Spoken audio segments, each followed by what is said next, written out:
Agenda of the Executive Committee of Wednesday, March 17th, 2021. Could I have a motion to approve the public agenda at the call of the chair? Thank you very much. Any opposed? Seeing none, thank you. I declare the motion carried. Thank you very much. Could I have a motion to adopt the minutes from the meeting held of March 3rd, 2020? Thank you very much, Councillor Moll. Any errors, omissions, corrections to be made to the minutes? Seeing none, I declare the motion carried. At the call of the chair, I would like to bring an emergency motion. This motion requires unanimous consent to proceed. We can't put it up on the board. The clerk is distributing it. I'll just read it out, and if it gets unanimous consent to proceed, I'll ask Councillor Stevens, who is the acting deputy mayor, to take the chair, and we can probably do that without moving seats. Re COVID-19 emergency, whereas as of today's date, 65% of all new COVID-19 cases in Saskatchewan are found in Regina, whereas 90% of the confirmed 130 variant COVID cases currently in Saskatchewan, 90% are in Regina, whereas of the 200 presumptive cases of variant COVID-19 in Saskatchewan, 90% are in Regina, whereas variant COVID-19 is at least 70% more transmissible than COVID-19, whereas record numbers of school classrooms are being closed in Regina as a result of positive COVID-19 cases, whereas it is important that Regina elected officials and civic staff be kept safe, and whereas it is important that Regina elected officials set an example for the community, be it resolved, 1, that any required notice be waived so that this motion may be heard on an immediate emergency basis, and 2, effective 1:30 p.m. Wednesday, March 17th, 2021, all in-person Regina City Council meetings and committee meetings be suspended and replaced by Teams meetings, with only the meeting chair and strictly essential staff present in Henry Baker Hall, and that these provisions continue in effect until April 30th, 2021. In order to bring that motion to this meeting, I would need unanimous consent, and if I get unanimous consent, I will ask Councillor Stevens to take the chair. Mr. Clerk, to you. Thank you. I will begin with Councillor Stadnichuk, please. In favor. Mayor Masters. In favor. Councillor Stevens. In favor. Councillor Bresciani. In favor. Councillor Findura. In favor. Councillor LeBlanc. In favor. Councillor Shaw. In favor. Councillor Zahidniak. So I am in favor, but I actually have a question. Like, I had a suggested potential change, and so I didn't realize I wouldn't. It's just on reading. Yeah, I think the appropriate, Okay. you could seek a friendly amendment or move an amendment at the appropriate time. Okay. So in favor? Yes. Councillor Mancinelli. In favor. Councillor Moll. In favor. Councillor Hawkins. In favor. You've received unanimous consent. Thank you very much. Could I ask Councillor Stevens to take the chair and ask Council's indulgence that we not switch seats? All right, thank you. I'll do my best to take a speakers list from here. I'll rely on the clerk maybe to relay some information. But as the mover, I yield the floor to Councillor Hawkins, who presumably wants to speak to this. Thank you very much, and I thank Council for the unanimous approval to bring this motion. It's an unusual emergency motion. Most of you will have heard the news this morning. Regina is in the nation the hotspot for COVID-19, and particularly for COVID-19 variants. We've heard about the transmissibility. We've had death of young people in Regina recently. This is a dangerous situation. I think it's important that we set an example to the community. Before I decided to bring this motion early this morning, I asked myself, well, aren't you protected by the plastic and the face masks that we have in council? I think that it just takes one person to make one mistake, for contact to be too close for 1 minute or less, for this to spread throughout all of the people in this hall. So I think that what is required because of these exceptional circumstances are exceptional measures, and I think exceptional measures should mean Teams meetings. I think we're very fortunate that we have a Teams set up and that we can facilitate this.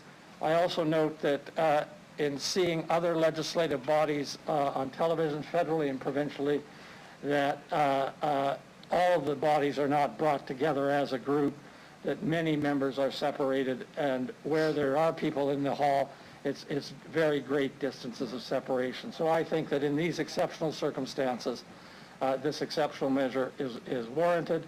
I would say this, this would require all of us to act in the same way, so there's a certain equality about that, and even-handedness about that. So I'd ask you to pass this motion, and I particularly think this sends a signal to the community about how serious this is, how fortunate we are we have vaccines, and in the meantime, the whole community, but particularly people 50 and over, have to be ultra careful. So I'd ask you to support the motion. Thank you. Thank you. The first speaker is Councillor Zakidniak. Thank you. I do support this motion. I just wonder, for those of us in the Operations and Community Services meeting, do you think that if it's effective today, will we have enough time to get home and onto Teams prior to the start of that meeting? Or, so I'm asking you, Bob, because Councillor Hawkins, because you're on that committee, so I'm just worried that it's going to be a rush to get set up for that next meeting. Through you, Mr. Chair, and perhaps to the clerk, I don't have an answer to that question. It's a very fair question. When I made up this, I thought that there would be enough time. Mr. Clerk, can you help me with this? Thank you, Councillor Hawkins. Respectfully, I think that today's agenda on Executive Committee is likely going to take your full time. I would respectfully suggest that perhaps the motion could be amended through Councillor Hawkins to say it takes effect at the close of business today, and then that going forward as of tomorrow up until April 30th, and then we'll reassess. Thank you very much. Through you, Mr. Chair, that's very helpful, and I'd accept that as an amendment if Councillor Zakidniak wishes to move it. Okay, thank you. Thank you. Any other speakers?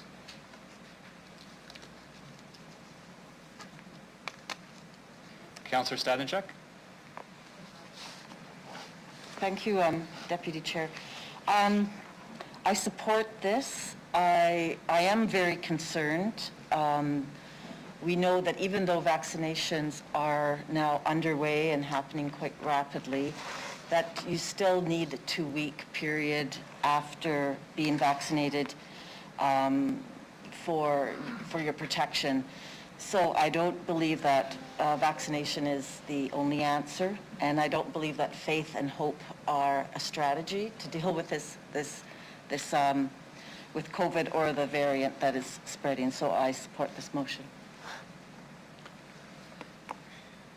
Thank you. I don't see any other speakers, but I do have a question for the mover and possibly administration. First, to the mover, is it your intention to start this as a signal that we take it seriously on what is almost the 1-year anniversary of us imposing our own restrictions as a city? Is it your intention here to have administration consider this for our rec facilities and go back to where we were 12 months ago as a city? Through you, Mr. Chair, my intention was simply to deal with council committee meetings and council itself. I anticipate that the administration is watching closely this situation and is probably deciding on a day-to-day basis how to handle the rest of city operations. And if council passes this, I would anticipate the administration would take that as a consideration as well. Thank you. I see Chris nodding his head. Perfect. All right. Councillor Bresciani? I was just, through the chair, I was just going to ask if, I would like to hear from Mr. Holden as to what that really means. Through the chair. Mr. Holden? So through you, Mr. Chair, we have daily briefings and conversations with SHA. Obviously, you know, the Chief Medical Officer has come out with strong recommendations, and I know there are individuals that don't feel that goes far enough. I think this council has always looked to be, you know, more aggressive than, you know, maybe where the province has gone. But we've had lots of conversations around jurisdiction and authority. So I think it's important that we follow the direction and lead of SHA. I know Mayor Masters participates in calls with mayors and a weekly meeting with the Minister of Government Relations. And that's another opportunity to obviously provide some, you know, respectful input into, you know, the need to maybe enhance restrictions or put specific restrictions in place. And then, of course, what does it mean for us as an organization? Obviously, from day one, we've been taking steps to protect the public, take steps to protect the health and safety of our employees. So as this situation evolves, we'll continue to review our current policies and practices and adjust as necessary. We continue to have a fair number of our employees that are able to work from home. So we'll continue to monitor and adjust. And of course, if there's anything that impacts our ability to deliver programs and services, then we'll make those adjustments as well. And if we do that, then obviously we'll bring a report and update through council, usually through Exec Committee. We haven't done that in some time because really the direction has come from SHA and we've just responded to that. But if we need to make changes, we will, and we'll update council and obviously the community. Thank you. Any further questions or comments? One? Oh, yeah, Mr. Clerk. Thank you, Acting Deputy Mayor. So I just want to explain for council, it's just a procedural thing, but I want you to just be aware of it. Procedurally, Executive Committee is making this recommendation. We've brought this forward. Technically, according to legislation and the procedure bylaw, only council can make this decision. But essentially, it appears that you're all going to adhere to this, and the legislation and the procedure bylaw also allows us to have these kind of meetings virtually. So what I want to suggest is that at the next regular council meeting on March 31st, there will be a simple 2 or 3 line report that just, for the record, affirms the Executive Committee's recommendation. So I don't want anybody to be freaked out about it, and I also want anybody out there who's watching thinking that we're out of step with our own act and procedures. We're covering it. These are unique circumstances, and we can read the room here. Thank you. No further questions. I will call the question on the motion as amended. Mr. Okay. Clerk, roll. Councillor Hawkins, I will start with you, please. In favor. Councillor Moll. In favor. Councillor Mancinelli. In favor. Councillor Zahidniak. In favor. Councillor Shaw.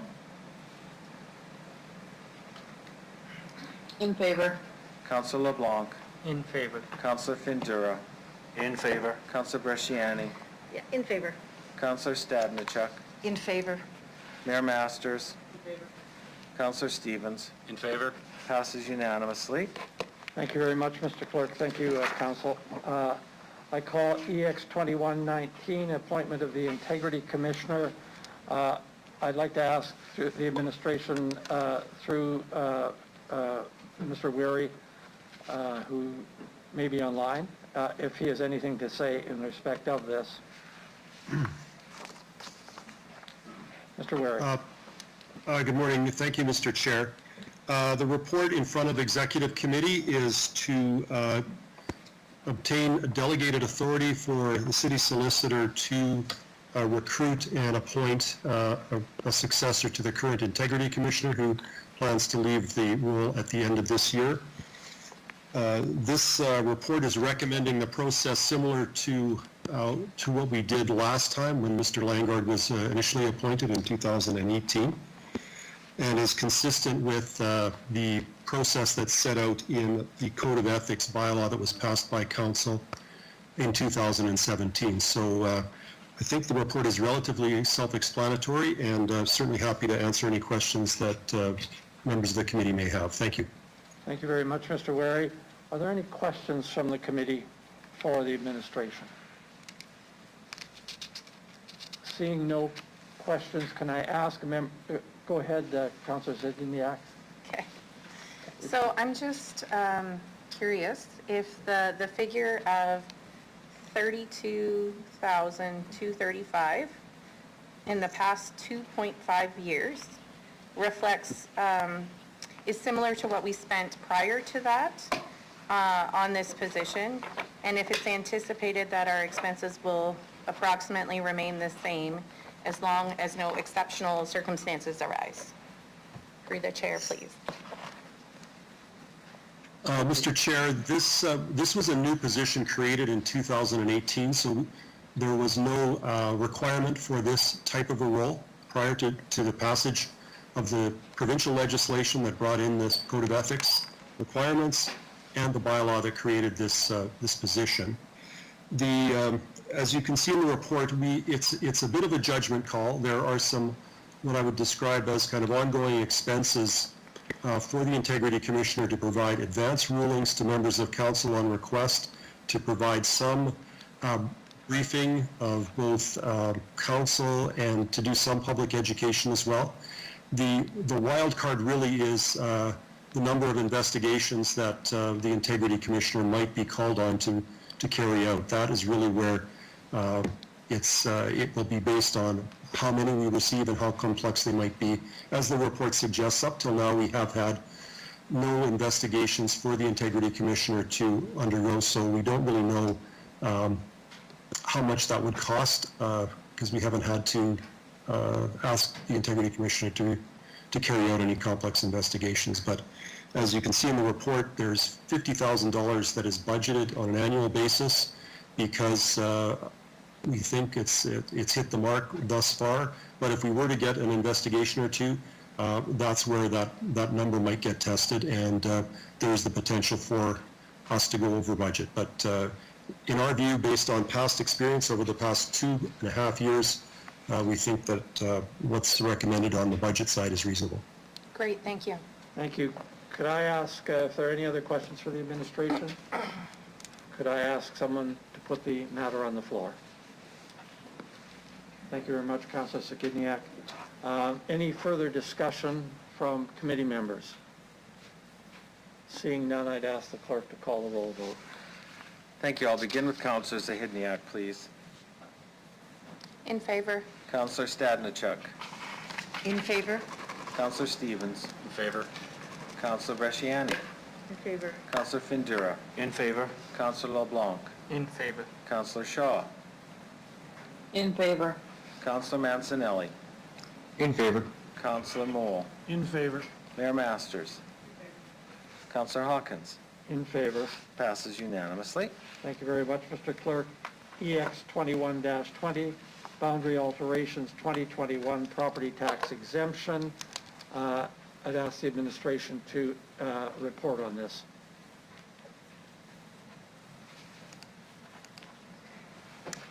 Mr. Lee. Thank you, through you, Mr. Chair. So this is a report that comes annually to Executive Committee and then on to City Council.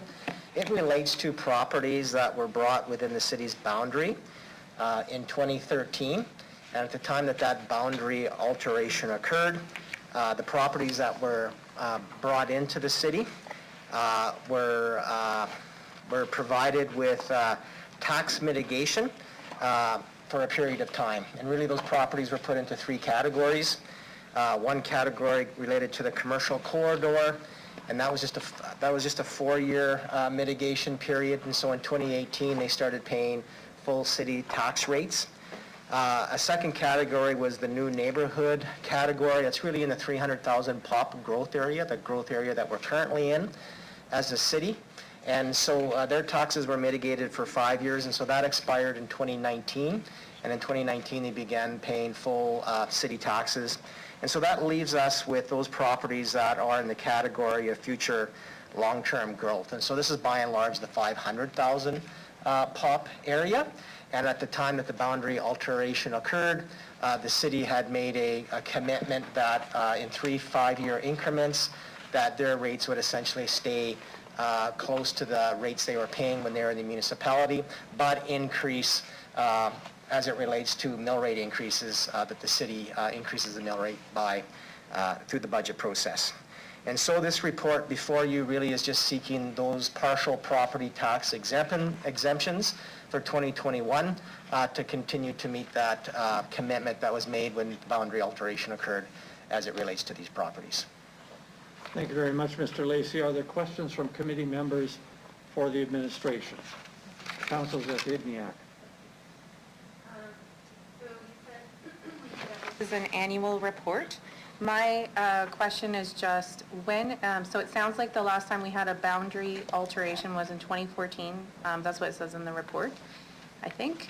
My question is, when is it expected that there will be another one of those through the chair, or do we know? Mr. Lacey. Thank you. Mr. Chairman, I'll refer that question to Ms. Hauerlach. Ms. Howlett.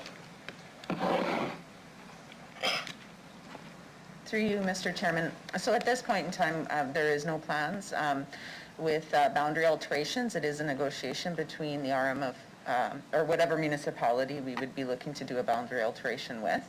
And there is legislative requirements about the reasons why you'd be looking to bring extra lands in. When we did the boundary alteration process in 2013, it was one of the largest boundary alterations that the city had ever done, and it was uncontested, so it was a good process with the RM of Sherwood.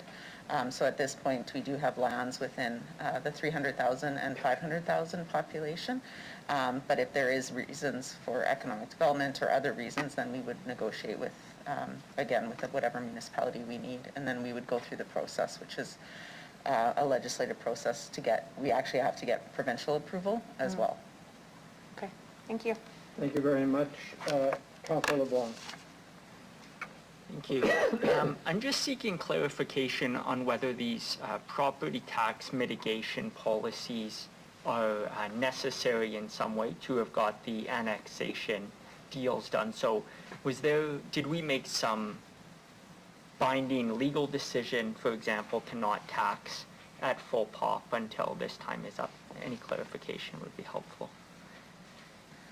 Through you, Mr. Chairman. So yes, as part of the boundary alteration process, it is a negotiation because the municipality that's losing the land is losing their their tax revenue source. So municipalities negotiate a fair compensation package with the municipality. So in our instance, we negotiated with the RM of Sherwood, gave them 15 years tax compensation on those lands. So there was the calculation. But in addition to that, you also have to look at the lands that are coming in because obviously these are lands that the landowners were in the RM of Sherwood and now we're bringing them in. So many municipalities will negotiate tax compensation for them in order to mitigate the increase in taxes, because in most cases, a rural municipality's taxes would be less than in an urban center.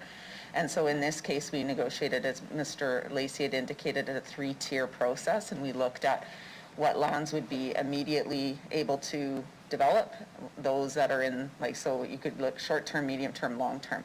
And that's how the compensation was presented, tax mitigation was presented to the landowners when we went through the process. And that was what was approved by council of the day. Thank you. And just a follow-up to that, Mr. Chair, is would I be right in understanding that one of the reasons we come to landowners with this property tax mitigation policy is essentially to reduce apprehension about coming into the city, being annexed, and immediately having more costs from property tax? Like, is it to some extent about getting buy-in from those landowners before the annexation? Through you, Mr. Chairman. So it is, It is to help lessen the burden on them because they will be paying more taxes. And so when we negotiate that, it is because there is the process where they could object. And in that case, we did have a few objections from landowners. And then that's why the province will look at all of those, and there was a public hearing, et cetera, et cetera. So it is a way to mitigate those concerns that landowners may have. Some landowners want to be in the urban limits because their land values do go up when they become part of the city because of the opportunities that their land now have for development potential. Thank you. And just one final question through the chair. Am I correct in understanding that while we have a binding legal contract with the RM whose land we annexed, we don't have a binding contract with the individual landowners whose property tax could be affected by how we vote today? Through you, Mr. Chairman. So that is correct. We do have an agreement with, or it was an agreement with the RM, I'm sure, but we do have verbal commitments with those landowners. Those were the verbal commitments. The issue is that through the legislation, we cannot give like a 15-year tax exemption to landowners. That's why we have to bring these reports on an annual basis to be able to give the tax mitigation measures to these landowners. But it was a verbal agreement, and that was what was committed to back when we did the negotiations. Thank you. Thank you. Councillor Stevens. Question about Appendix A, page 1 and 2, just for clarification. The southeast mitigation area is in the 500,000 population range, but then if you zoom in, there's over 300,000 population properties. So is this kind of a blended area in terms of where it fits into our growth plan? Through you, Mr. Chair. So thank you for raising that question. It is an added complexity to the piece. So the lands in the southeast area, when the lands were brought within city boundaries back in 2013, were in the 500,000 pop area. And then subsequent to 2013, there were some amendments made to the OCP that brought some of those lands then within the 300,000 pop area. However, previous council made the decision to continue to honor the 500,000 pop area when those commitments were made to those lands back in 2013. And then the other piece I might add that might be useful for council here, should any of these lands actually be developed, then full city taxes apply. So this mitigated rate only applies if the land stays in the condition it was when it was brought into the city. Should development occur on these lands, then full city tax is then applied. Okay, thank you. Through the chair, for clarification then, essentially what this signals is there is no development taking place on the land, even though, as I understand it, that's kind of an industrial corridor in the city. So as soon as that land is starting to industrialize, then this tax model would switch and they'd pay full taxes, correct? Through you, Mr. Chair, that's correct. If those lands were developed and a commercial enterprise was developed on that property, it would become taxable at full city rates. Are there any properties in that area that have done that and that actually are paying full taxes? Through you, Mr. Chair, I'll refer that question to Ms. Bryden. Ms. Bryden.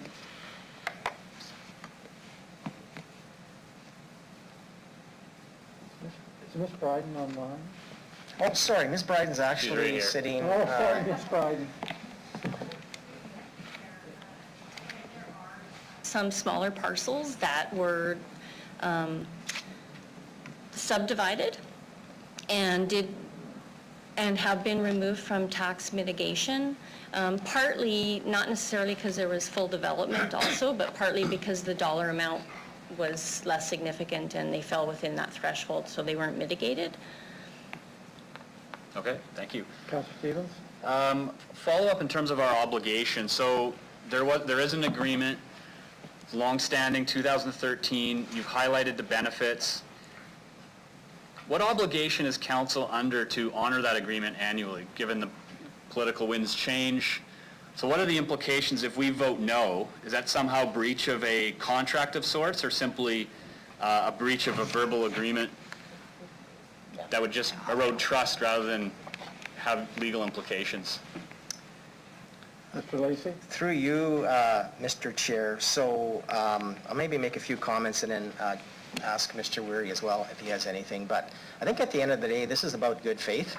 And at the time that previous councils made the decision to annex in the lands, had the conversations with the landowners and with the rural RM, the discussion was that that council and future councils would, when they brought those lands in, continue to have them taxed with respect to those categories at rates similar to what they were when they were in the municipality, with the proviso that should actual development occur, it would move to city rates. So I think it really is more about the good faith and the trust of landowners in the conversations that the then city council had at that point in time. I don't think there's anything legally that bounds council to the decisions, but it is a good faith piece. And I'll maybe just ask Mr. Weary if he has any additional comment. Mr. Weary? Thank you, Mr. Chair. This agreement that was entered into, I think it's important for members of committee to appreciate that these agreements that are entered into for boundary alterations are usually done in such a fashion that there are terms and conditions that are agreed to avoid having to go through the contested process of going to the Saskatchewan Municipal Board to get an order. So there is often negotiations and mediation that takes place, and I believe that happened in this instance as well. I think Mr. Lacy has set out the concerns related to this. It is a bit of an anomaly because of the interaction of the boundary alteration provisions in the Cities Act and Council's ability to make long-term tax policy commitments. As Ms. Hawryluk has indicated, there's a 5-year limit on Council's ability to make tax exemption decisions or tax relief. So it doesn't necessarily fit in with commitments that were made under contract with the RM of Sherwood at the time of the boundary alteration. So my advice to committee would be if committee and council was seriously considering not honoring that original agreement that formalized the boundary alteration, that you should seek confidential legal advice from the legal department and others in administration prior to going down that path. Thank you very much, Mr. Weary. Thank you. Thank you, Councillor Stevens. I'm going to go to Councillor Mancinelli online, then the Mayor, and then Councillor Bresciani. So Councillor Mancinelli. Thank you very much. Through the chair, my question revolves around the map in Appendix 8, in Appendix A. The 300K population forecast, has something changed with how those lines for 300,000 are laid out? Something looks different about this map to me. The administration, something different about the map? Through you, Mr. Chair, maybe I'll start with Ms. Bryden as the maps were coming out of her area, and if necessary, she can refer that to Ms. Hawryluk. But I'll start with Ms. Bryden about whether there's been any change in these maps. Ms. Bryden. Through you, Madam Chair, I'm not aware of any change in these maps other than the adjustment that was made with the change in the OCP a few years ago. Ms. Hawryluk? Ms. Hawryluk? Through you, Mr. Chairman. No, I think if we refer to the map within the OCP, the yellow areas of the 300 were the ones that got brought into the city limits, because there was lands within the existing city limits that were part of the 300. So this is just showing the lands that were brought in that are now within the 300 and the 500. That I'm looking at a quick glance at the maps, I would say that they are correct. Councillor Mancinelli. I think I see where I'm making my error. I don't see anything in Hoopertown, and I remember that as being part of the 300. This isn't representational for this matter. My own mistake. Thank you. Thank you very much. The Mayor. Thank you. Through you, Mr. Chair. In reference to the east side annexed land that has property or has development on it, does it have full city services? Through you, Mr. Chair, I'll refer that question to Ms. Hawryluk. Ms. Hawryluk. Through you, Mr. Chairman, no, they do not. They have full services with fire and RPS services on all those, but they do not have access to the wastewater system that I'm aware of. They do have access to our water. We do have agreements with the east, this is the Chuka Creek Business Park area that we're speaking of. We do have agreements with them that when services are fully available, that they would hook into those services. Thank you very much. The mayor? Thank you for that. Question and follow-up to a couple of the other questions. As it relates to the verbal agreement, what's the possibilities of future negotiation on RM land if we go back on a word that we made? Through you, Mr. Chair, I think that is a very valid point that's raised there, and was not part of my earlier comments on the matter, but certainly I've talked about good faith and entering these discussions and making these commitments in good faith. Certainly, I would imagine that any future discussions of boundary alteration with future landowners, I think, would be further complicated if council decides not to continue to honor those commitments that were made previously. I think it just complicates those discussions. Thank you. Thank you very much. Thank you, Mayor. Finally, Mr. Chair, I just have one follow-up question. Go ahead. Who approves boundary changes? We don't get to just because we want to, correct? I'll refer that question to Ms. Harlock on the process. Ms. Harlock? Through you, Mr. Chairman, that's exactly right. We negotiate with the municipality that we're looking at taking land. There's a very lengthy process with consultation with landowners, negotiations with the municipality. There's public hearings, both municipalities have to hold public hearings, and then we submit applications to the province, and the province ultimately makes the decision of whether or not those lands would come into the urban setting. And through all of that, we have to show why we need those lands. And so there's a number of studies and supporting documents of why those lands would have to come into the urban limits. Thank you very much. Thank you, sir. Thank you, Mayor. Councilor Bashiani. Mr. Chair, so I just want to go and I need clarity here. So on Appendix A, the green area right behind the Chuka Boulevard, we've got an area in there, and that indicates there that that area in the green is 500K. Then when we go to Appendix A, page 2, we see that the green dotted line has changed a little bit behind the Chuka Boulevard up to the bypass. So I'm just wondering, the map is a little bit different, and that land is now included. Within now, it's saying it's going to be over the 300K, but in the other map, it's the 500. Can I get clarification there, please, through the chair? Through you, Mr. Chair, I'm going to refer this question to Ms. Bryden, but I'll quickly make one comment. I believe it's my understanding here is that first map that we showed, we're showing it as 500K. That is, I think, the initial, when the 2013 boundary alteration occurred, it wasn't at 500K, but with changes to the OCP, it did move into the 300K. As I mentioned, to keep our commitment that we made when these lands were brought in to the city in 2013. We continue to treat them as if they're 500,000 POP lands, even though with the OC boundary alteration, they are 300,000. Ms. Bryden, are you able to? Ms. Bryden is shaking her head yes, that she confirms that that in fact is the case. So I would say the first map really is a reflection of when we first brought them in 2013, and then the subsequent map is a reflection of the reality. There wasn't a change in the OCP boundary, and I apologize for any confusion that creates to council members. Thank you very much. Councilor Bashiani. So I just need more clarity. So in that area, because I know, and I guess I'll ask this, so when we were selling that land, was it sold and advertised as over up to 500K or over 300K, or what was to be clear on the map here?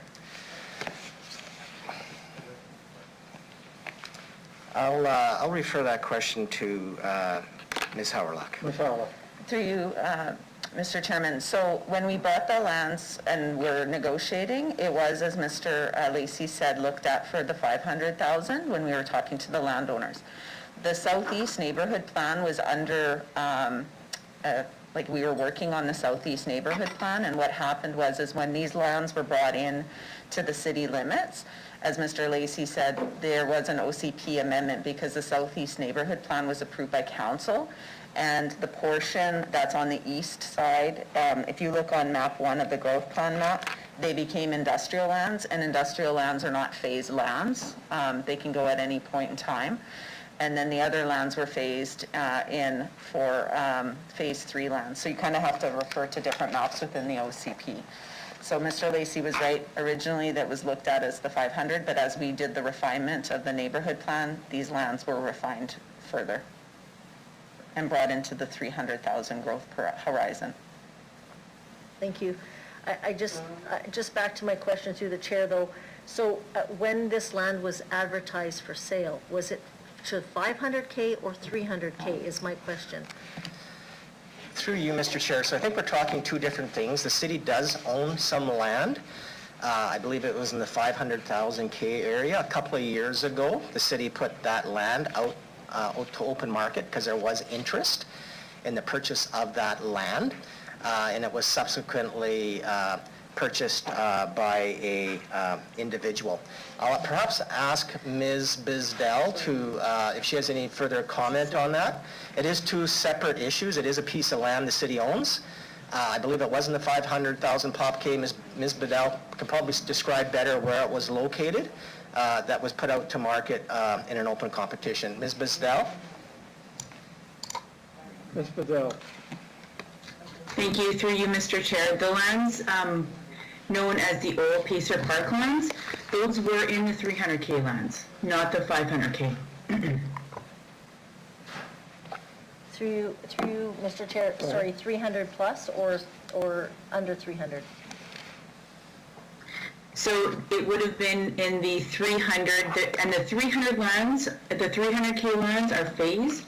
They were in the last phase of the 300K lands, not the 500. Councilor Berciani. Okay. I'll leave that there for now. Just in regards to Appendix A on, in regards to the commercial corridor there, that's where Aurora sits and the new Costco, is that accurate on that? And that land is still seeing, are they being taxed in that area, or are they seeing any kind of a decrease there? Through you, Mr. Chair, I'm going to refer that question to Ms. Bryden and what the tax status is of those businesses. Ms. Bryden on the tax status. Through you, Mr. Chair, yes, those properties are fully taxable. Thank you very much. Thank you. Councilor Berciani. And just the last question I have is just regarding the, from the bypass over to, I guess, that whole land there. It is, there is some things coming forward, and I just want to be clear that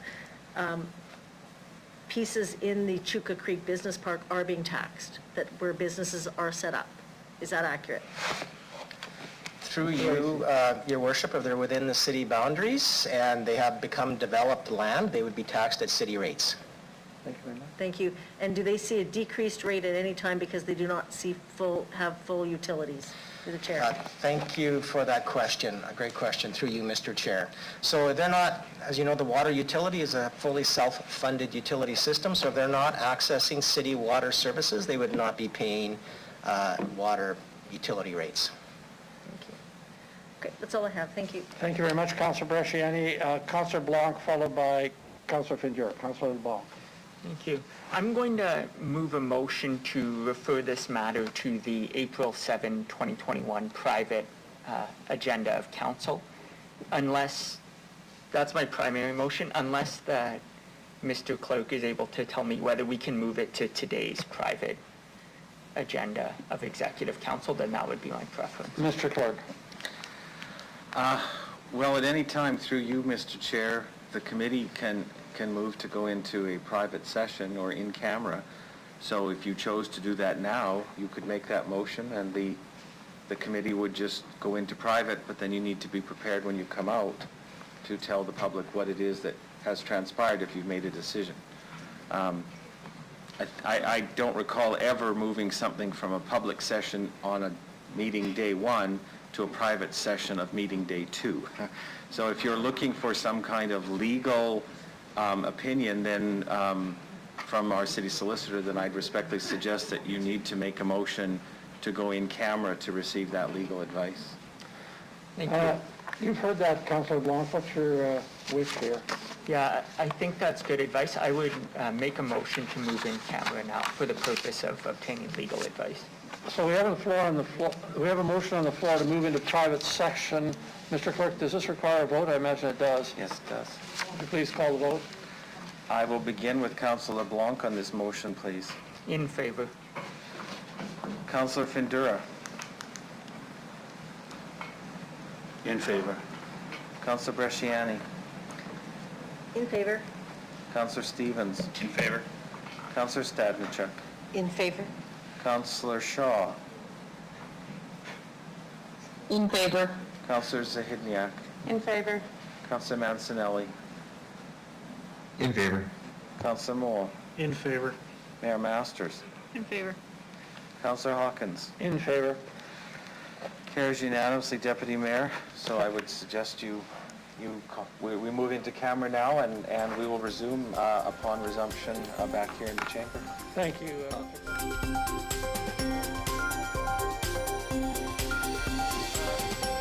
Committee members, members of the administration and public, could I call the meeting to order, please?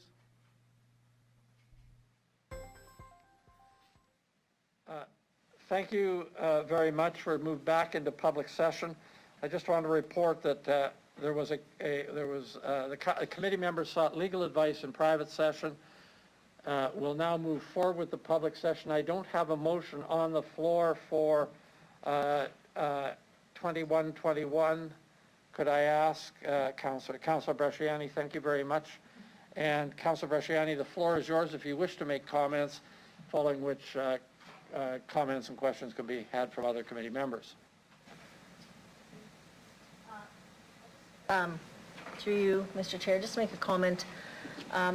We know that I think one of the big pieces here is that when there is developers are developing land, that they know they don't know when it's going to develop. I think that's the big thing here. So I can understand that we need to have agreements in place to have some security, because you're not going to pay taxes on blank land because there's nothing happening. So, but do I agree that we probably have to have at some time some discussion, down the road as to what this looks like further. But I would not be interested in going back, and we have agreements that were done in good faith with municipalities that surround us. So I will leave it there. Thank you. Thank you very much, Councillor Bresciani. Councillor Findura. Okay, thank you, Mr. Chair.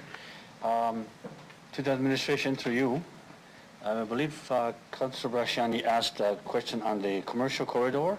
So the question was answered on the south piece of Victoria Avenue. My question is at the northeast of the Victoria Avenue, the commercial corridor. If I can remember what the answer was, that south side pays the full tax and has all the services. I'd like to know about the north side. We talked about that before, because the north side has somewhat of water. I'm not sure if it's a full service. Has no waste. Has fire and police. Has somewhat of the road and difficulties, I guess, in road access. Is those lands, as of today, paying full tax on that? To the administration. Ms. Bryden? Through you, Mr. Chair, yes, the commercial corridor in its entirety is paying full tax. Okay, Councillor Ventura. So then my follow-up question is on this one. I know that, as Ms. Howard did mention, that we do bring this up probably once a year or so, or every second year, to discuss this. And we did talk about imminent development in that area, but yet nothing's been happening there. And there is difficulties with waste. There's no waste water provided. There's fire, there's police. The area is talking about the road access and the condition. My question is, within this report for the mitigation of the map, because it was 5 years annexation. After that, it was that whatever afterwards, the full services will be provided to that area. But yet we don't have full services into that area. What's our next step on this within this corridor? To the administration, Mr. Lacey. Through you, Mr. Chair. So I'd like to make a number of comments. So first, the corridor, the properties in that corridor have been paying full city taxes since 2018. They've been paying full city taxes for the last 3 years. And just like other properties around the city that weren't part of the annexation, but they don't have services, they're paying full city taxes as well. With respect to the water question, I just want to remind council that if you're not using water, you don't have water connections, you're not connected to the sewer, you do not pay utility rates. So if you don't have water connections, you're not paying for water. Okay, So I don't know if that answers the councilor's questions, but these lands would be treated no differently than other lands that aren't serviced within the city boundaries, paying full tax, and they've been doing so since 2018. Okay, Mr. Chair, thank you for very that. much. But so then what I'll do, thank you, Mr. Chair. So then the question at hand too is as well, fire hydrant, so the water protection for fire, if there is enough water to mitigate that. That's one question. Second question is, at the annexation, so the conversation goes here is that what do we do at the time of annexation? What legal things we set up with the owners is after so many years they will have what they were promised to have.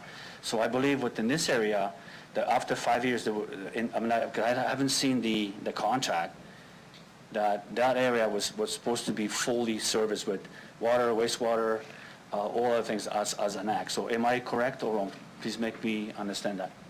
Mr. Lacey. Through you, Mr. Chair, I'll refer that question to Ms. Haberlock. Corridor was 4 years of mitigation. 4 years is up in 2018. So that they were in the category 1. But with respect to fire hydrants and whether any commitments were made with respect to servicing, I'll refer that to Ms. Haberlock. Ms. Haberlock. Mr. Chairman, thank you so much. Thanks for the question. There was no promises that we would bring in services. When lands are brought in, it's no different than other developers.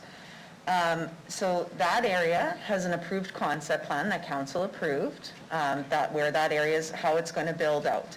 It's an isolated area, and those landowners, no different than Aurora had to do, or any other development like Harbor Landing, where they have to do the concept plan, and they're responsible to bring in all of the services and build up the roads and the infrastructure within that land area. So we've been working with those landowners about that ever since they've been brought in.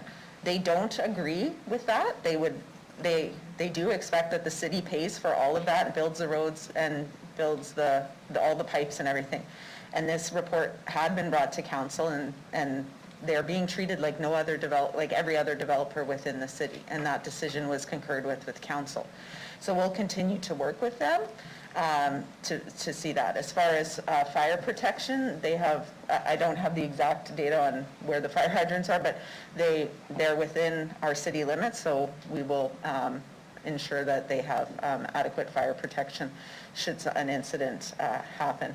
But it was never a commitment that the city was going to build out their development and provide all of those services. Our responsibility is to provide the pipes to that area, and then those developers are responsible to build the infrastructure within their area to hook into our system. Thank you, Ms. Haberlock.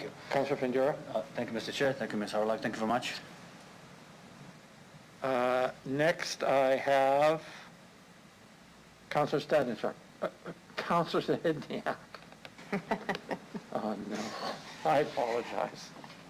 I'm happy with that confusion. Okay, I like Cheryl.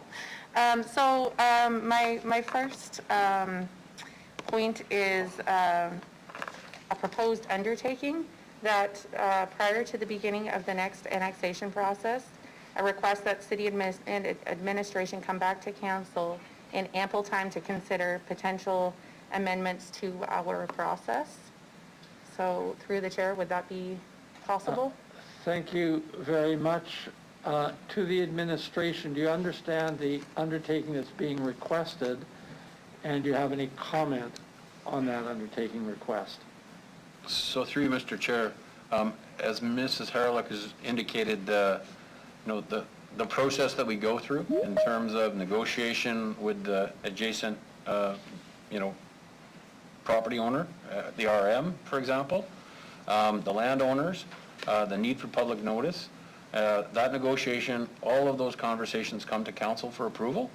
So no matter whether it's a boundary alteration or an annexation, council will see the detail of the negotiations and that process, and council will be ultimately the ones that sign off and approve it. So I'm just not sure that we're going to undertake to bring a report that outlines a different process. We'll follow the process, and council will be directly involved in the conversations and the decision making.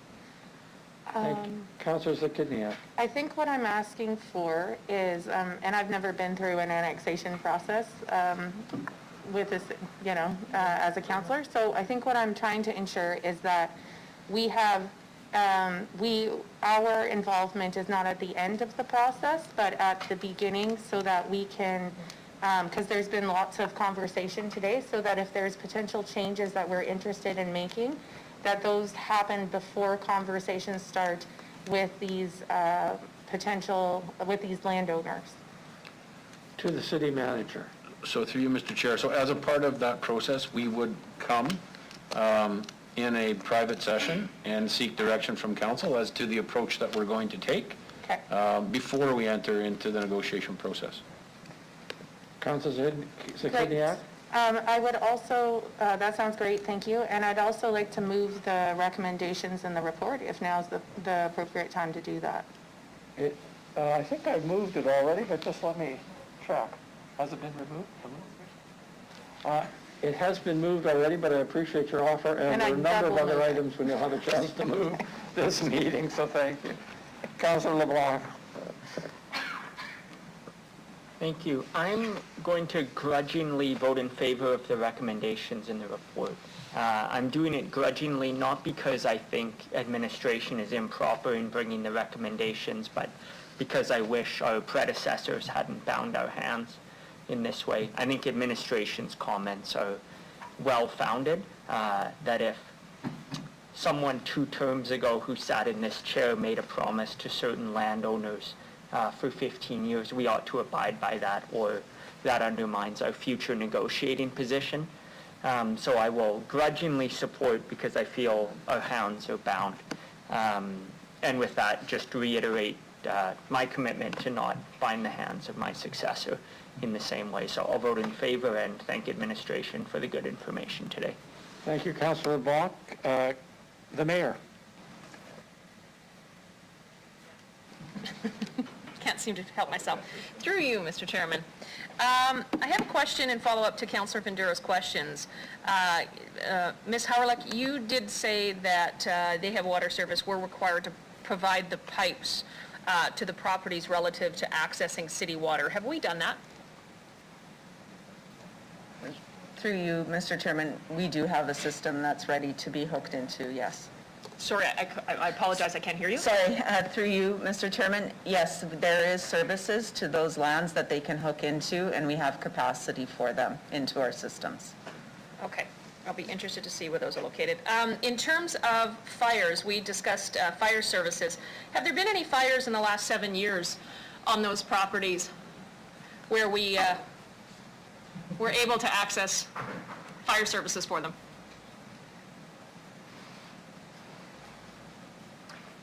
Through the chair, I would need to reach out to Chief Jackson and get that, but I definitely can.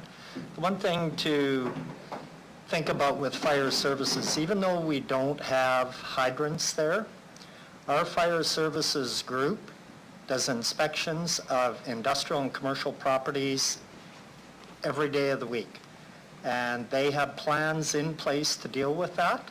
So just because there aren't hydrants doesn't mean we're unable to fight a fire. They will have that in their plans, but I'll definitely reach out and find out for you. I believe there were 3, just in follow-up to that, just so you know, so in terms of confirming that. I have a question for administration, I'm not sure who wants to take this. How does the City of Regina foster growth in our city? Because does residential come first, or does residential follow industrial commercial? Through you, Mr. Chair, apologies. Ms. Harlock. Through you, Mr. Chairman. So it's a combination. We have both residential and economic development. So within our OCP, we actually phase residential growth, whereas with industrial commercial lands, there's no phasing because the policies of the OCP encourage the economic development and growth, and so there's no phasing for that because that type of economic or industrial may need to be in different areas, so it's hard to phase. But it is a balance, and that's why residential is phased, because of the amount of infrastructure that has to be built, and because of our servicing agreement fee model, we want to see it not leapfrogged and in an orderly fashion. Okay, so in terms of the negotiations that occurred, through you, Mr. Chair, with the RM of Sherwood, do you feel like you left something on the table? Or did you do what was necessary to have that boundary or annexation of those lands? For you, Mr. Chairman, so working in consultation with council in the direction and then working with the RM of Sherwood, I think we negotiated, it was the largest boundary, uncontested boundary alteration that the City of Regina and I believe any city in Saskatchewan has ever seen. We were able to negotiate that, protect our 500,000 lands, and we negotiated a regional plan that shows and respects the RM of Sherwood's growth potential and our potential. And we have a whole regional section in our OCP that has complementary OCP policies that the RM has adopted and our city has adopted in order to facilitate regional economic growth. And we've had partnerships with the RM of Sherwood where we have now committees structure in place to ensure that conflict, if there is conflict, that we can resolve it. At this time, before this, I think I could say our relationship with the RM of Sherwood was probably at the lowest it had ever been. We made national news. It was not a good place. We worked very hard to create a relationship and respect each other's growth potential. So to answer, sorry, that's a long-winded answer, but I think we got more than what we ever could have expected in that negotiation. I think that's a really good answer. If I flip to the property owners, because you did need property owners to agree as well, is that correct? Through you, Mr. Chairman, it's not that you need to have their agreement, it just makes it easier because you do have to go forward, and we did have people that objected to being brought into the city limits, and those objections were put forward to the government.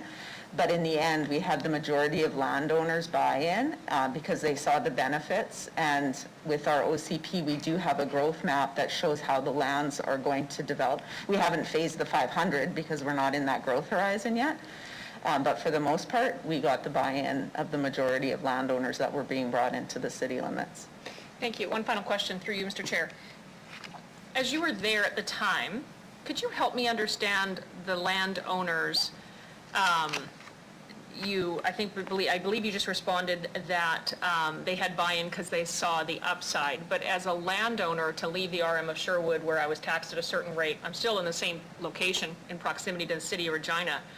But why would I agree that I would want to enter into this, into the City of Regina boundaries without an expectation that I would have roads and wastewater and fire services? I'm a little puzzled about this in terms of, because again, it's 8 years later now and we still have some of these challenges. Ms. Harlan. Through you, Mr. Chairman. So landowners, as we said, water and wastewater is a different service because that's paid for, it's a utility and it's a self-funding. So the landowners get all the other benefits of being in the city of Regina with respect to fire services and RPS and all of those things. So the tax mitigation was one of the things that we looked at when it was at the longer term growth horizon because, to your point, they weren't seeing those growth benefits right away.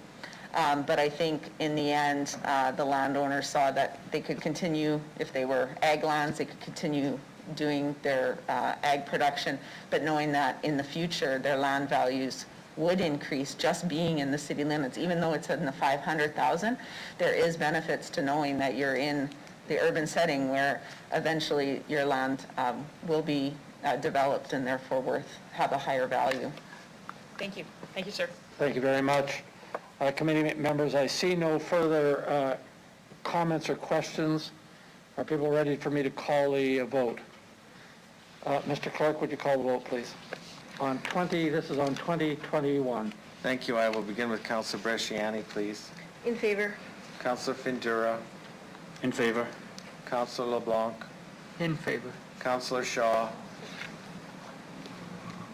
In favor. Councillor Zahidniak. In favor? Councillor Mancinelli.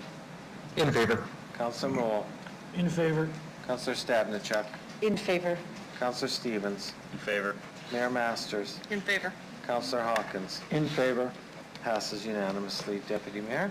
Thank you very much. We'll move to EX 2121, Regina Economic Recovery Grant, and I have delegations, 3 delegations on this matter.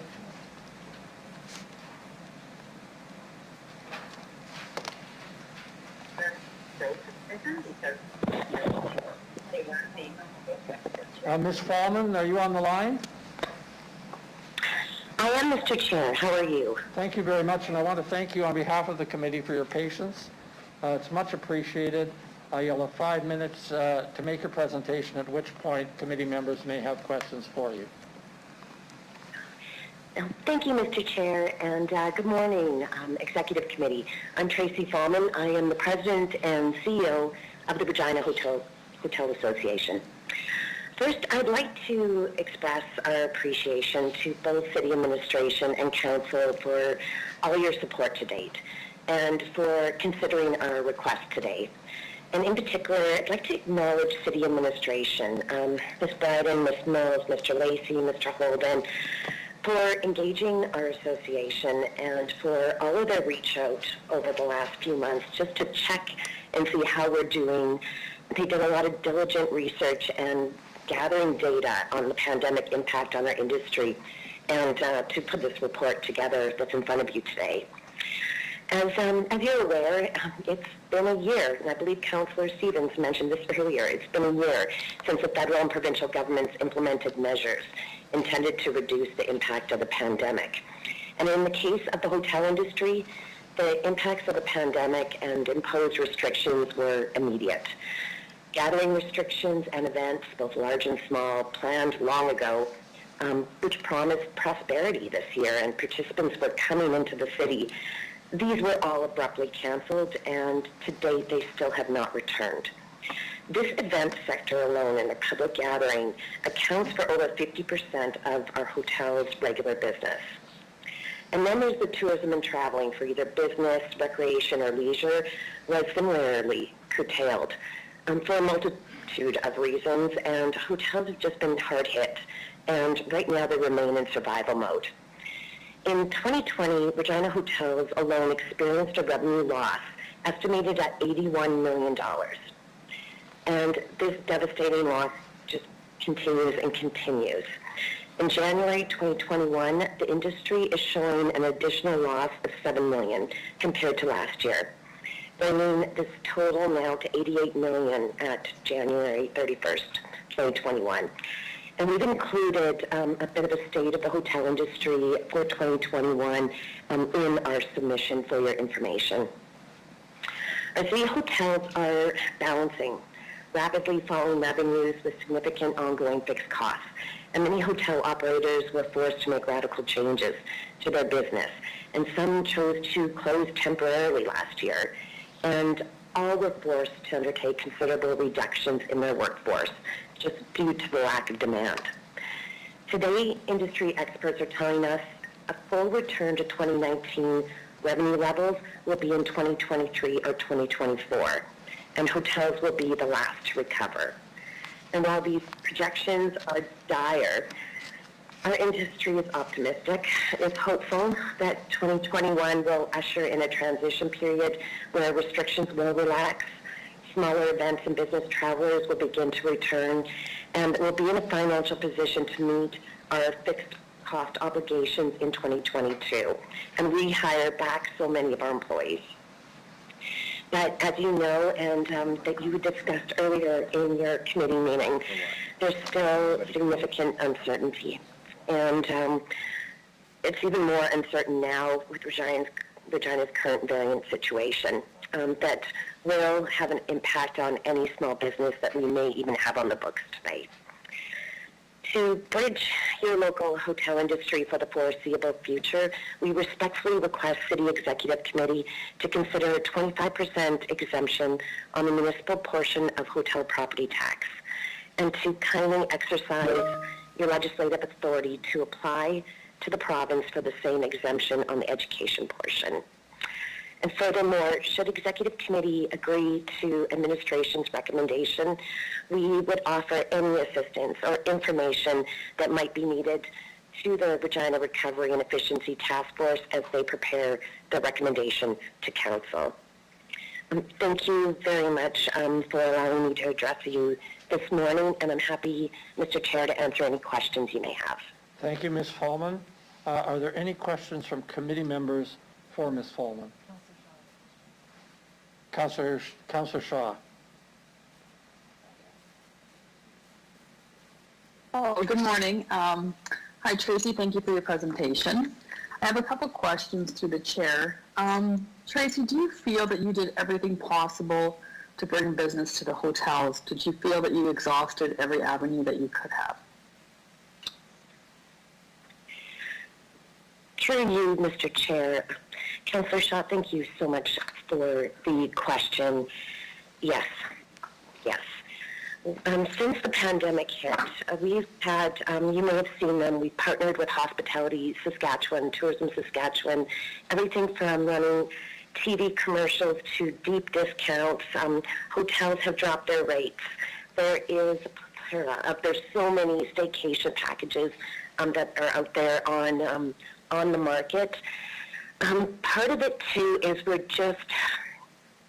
I'll use an example, is there are hotels, I'll use an example of hotels that have pools. And many citizens would love to take a staycation and a break and just go and play in the pool for a day.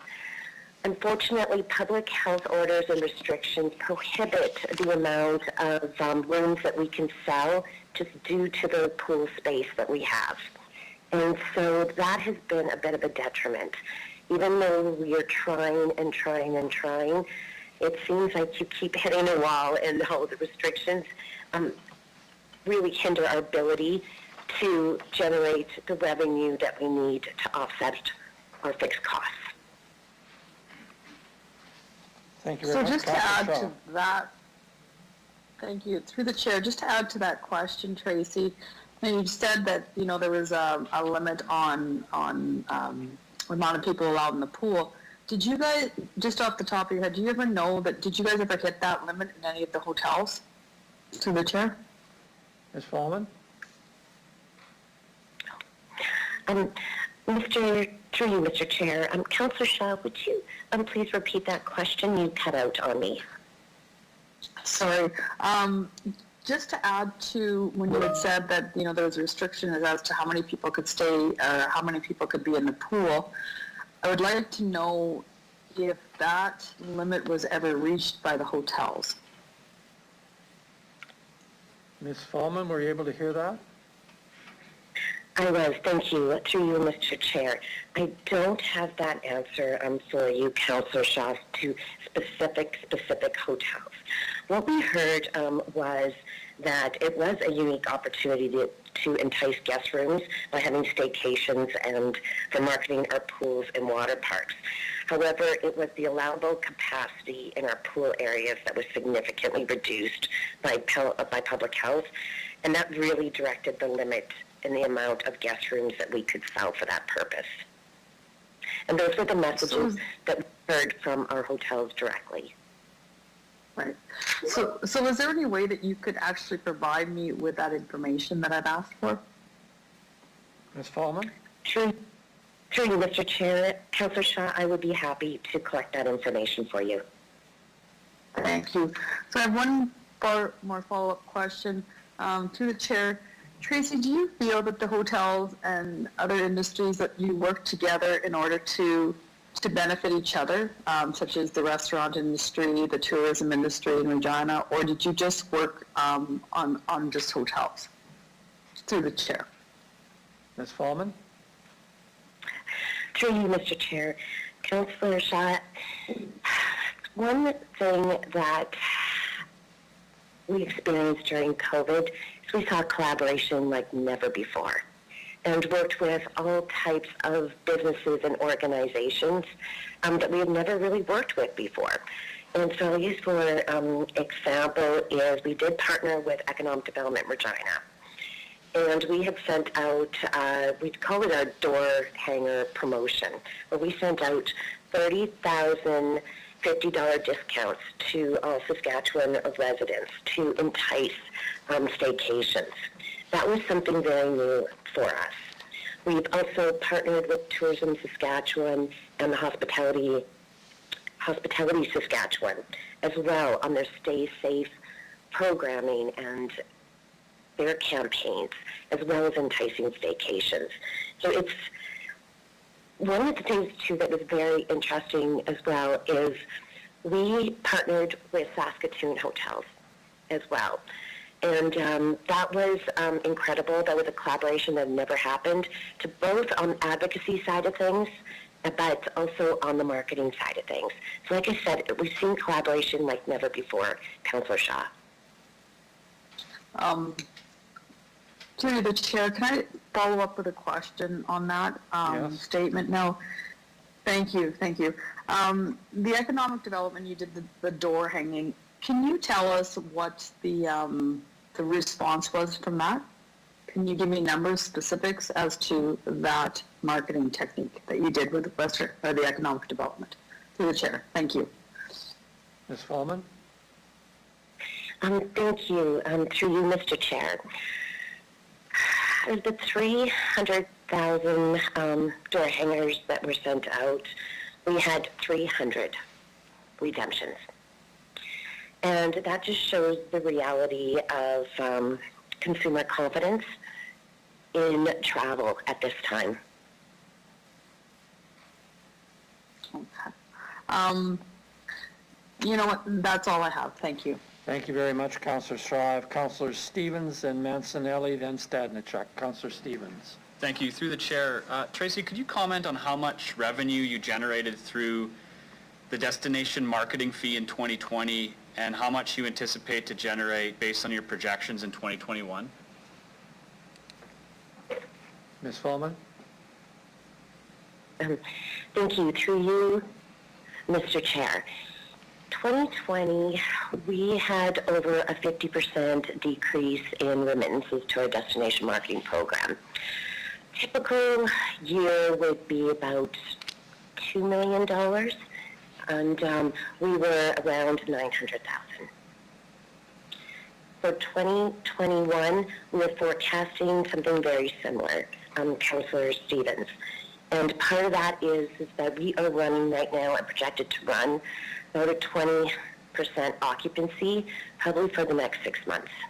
And that has and our destination marketing program is really reliant on both rates and occupancy. And right now, our hotels they have very, very low rates and as well as low occupancy, and that's what impacts the overall fund. Did that answer your question, Councillor Stevens? Partially, yes. Thank you. So with the amount here, you could backstop the entire request of the 25% tax reduction. Why is that not an option? Ms. Fallman. Thank you. Through you, Mr. Chair. The purpose of the Destination Marketing Fund is just that, this Destination Marketing Program. It is not intended to support hotel operations. That is not an option for us. Where we will be investing that monies that are coming in this year is just that. It will go straight into destination marketing and marketing our city. Okay, thank you. In the future, what are your thoughts if instead just a 25% tax reduction, it was conditional and you would repay that amount in the future over a given period of time using that destination marketing fund? Ms. Fallman. Again, the Destination Marketing Fund is for marketing our destination, and it's not intended to be used for fixed costs. And so that puts it in a very difficult spot where you would hurt the Destination Marketing Fund in the future if it was used to repay for hotel expenditures. It's not the intended purpose of the Destination Marketing Program. Destination Marketing Program is to promote Regina as the best destination in Canada for visitors and events, and to support the 50 events that it had done pre-pandemic. Okay, thank you. My final question, municipality, we have a reserve that we could draw from for this. My concern is the education portion, which would deprive our education system of potentially hundreds of thousands of dollars. What are your thoughts on that? How should that be covered? Through you, Mr. Chair, and we recognize that this is a difficult ask from the hotels, and it's a difficult decision among city council members. We came up with a 25% request. We thought that would be reasonable, and it should be just enough of a bridge to help with the survival of the industry, but still we intend as an industry is to provide the 75% support to the municipality and to the education. They're both important, and we realize that, and that everybody is hurting right now. Okay, thank you. Mr. Ch- Thank you very much, Councillor Stevens. Councillor Mancinelli.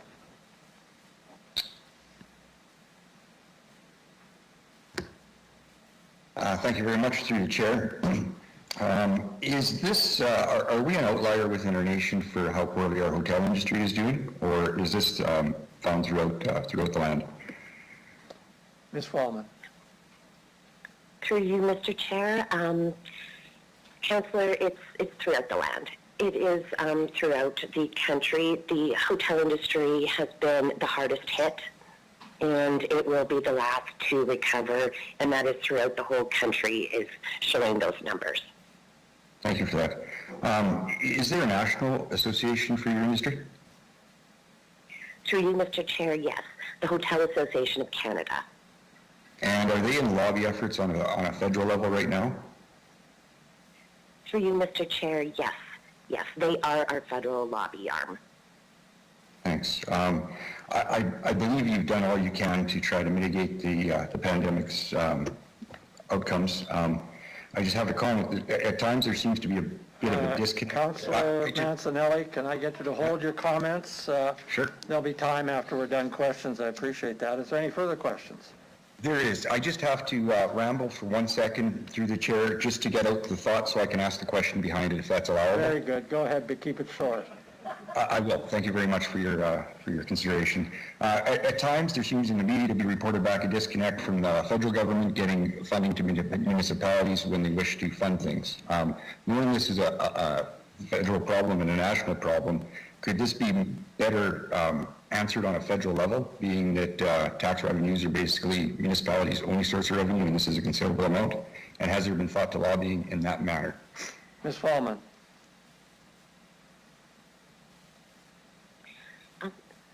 Through you, Mr. Chair, Councilor Manson, would you please repeat that question? I sure can. Every hotel pays property taxes. On a federal level, if they were to ask for help on a federal level in paying 25% of the property taxes in all municipalities, it might be a lever for the federal government to deliver money to the municipalities they wish to fund. Has this been considered, and is this part of a lobby effort, or could this be? Thank you very much. Ms. Fallman. Thank you, Mr. Chair. The Hotel Association of Canada is a really strong partner of ours, and they have been in discussions with the federal government on a number of relief subsidies, everything from low-interest loans to CEWS, for example, which is the wage subsidy, which has been a savior for us in holding on to as many employees as possible. On the property tax side of things, that would be a conversation that I'm happy to have with the Hotel Association of Canada. They have been looking at our fixed costs through negotiating and working with the federal government for low-interest loans. But there's also a program out right now called CERS, Emergency Relief, that is also looking at supporting the industry as well. At this time, of course, we don't know when those programs would run out, but our Hotel Association of Canada is advocating heavily for the expansion of that to support the industry. Thanks. Just to reaffirm that you caught my thought behind the question, the federal government is looking for ways to distribute money evenly and in a progressive manner to municipalities. This might be one of those levers, so when you're asking the question, that's how it kind of lays out. One last question. Is the Destination Marketing Fund mostly funded with a monetary remittance or quite likely contribution in kind? How is that funded? Through you, Mr. Chair. The Destination Marketing Program is an agreement that we have with 23 member hotels, and this is just the Regina Hotel Association. The agreement that we have with those 23 hotels is that they will remit 3% of their room revenue, and that combined makes up our Destination Marketing Program. So it's 3% of their room revenue that is under agreement, and we enter into an agreement every 3 years with those hotels. Perfect. Thank you very much. Thank you, Councillor Mancinelli. Councillor Stanachuk. Mr. Chair, through you, Mr. Chair, just a question somewhat similar to the line of questioning of Councillor Mancinelli. In Appendix E of our report here, there is a list of federal and provincial supports for COVID relief. I'm just wondering if the Hotel Association have applied as well for either federal or provincial. There's a tourism one in the provincial supports, but if you've also applied for those kinds of financial support. Through you, Mr. Chair, what we put forward is we were hoping we put forward a reasonable request and asking for a small bridge to help us recover and still support, the City of Regina, of course, education, still by paying 75% of our tax bill. Through a combination of these federal relief subsidies, and so I can speak specifically to the CERS. There is also the Regina Relief Recovery Fund, the HASCAP, which is a loan program.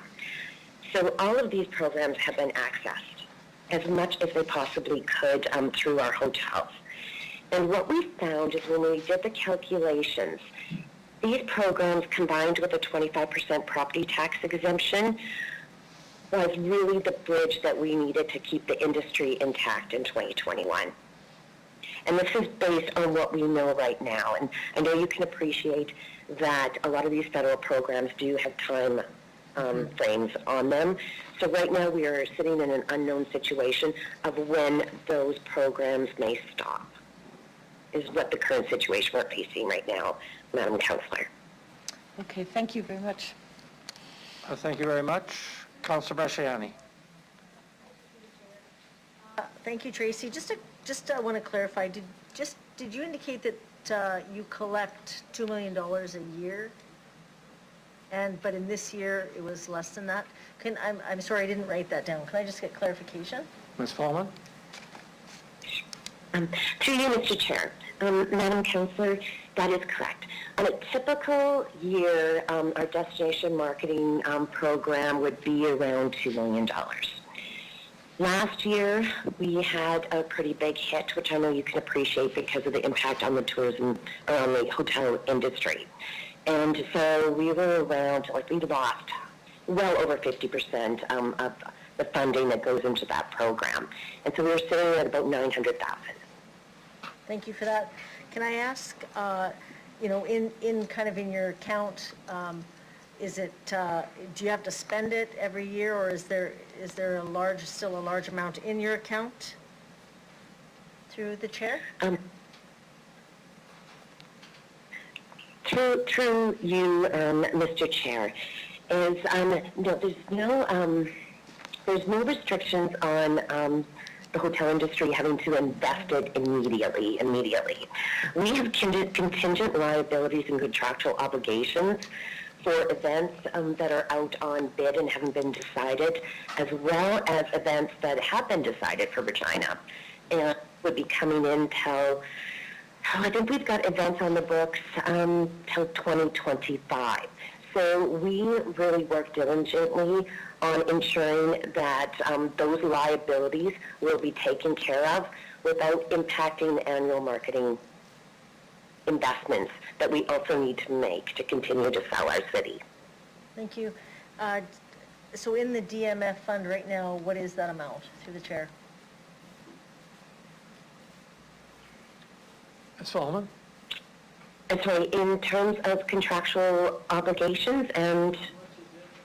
Councilor Bresciani, can you repeat that playground voice? Yeah, what actually do you have is in the DMF fund right now for the amount, the balance, I guess? Ms. Solomon? Oh, and thank you for that. Through you, Mr. Chair, I don't have those financials in front of me right now, but we're talking, it would be millions. And we have probably, I would say,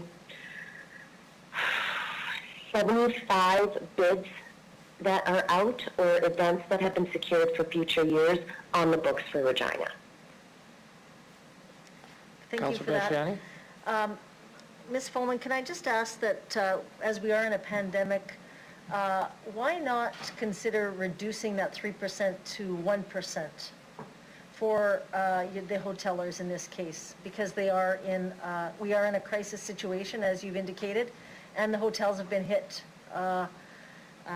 in a very, very difficult way. Through you, Mr. Chair. Ms. Fulman?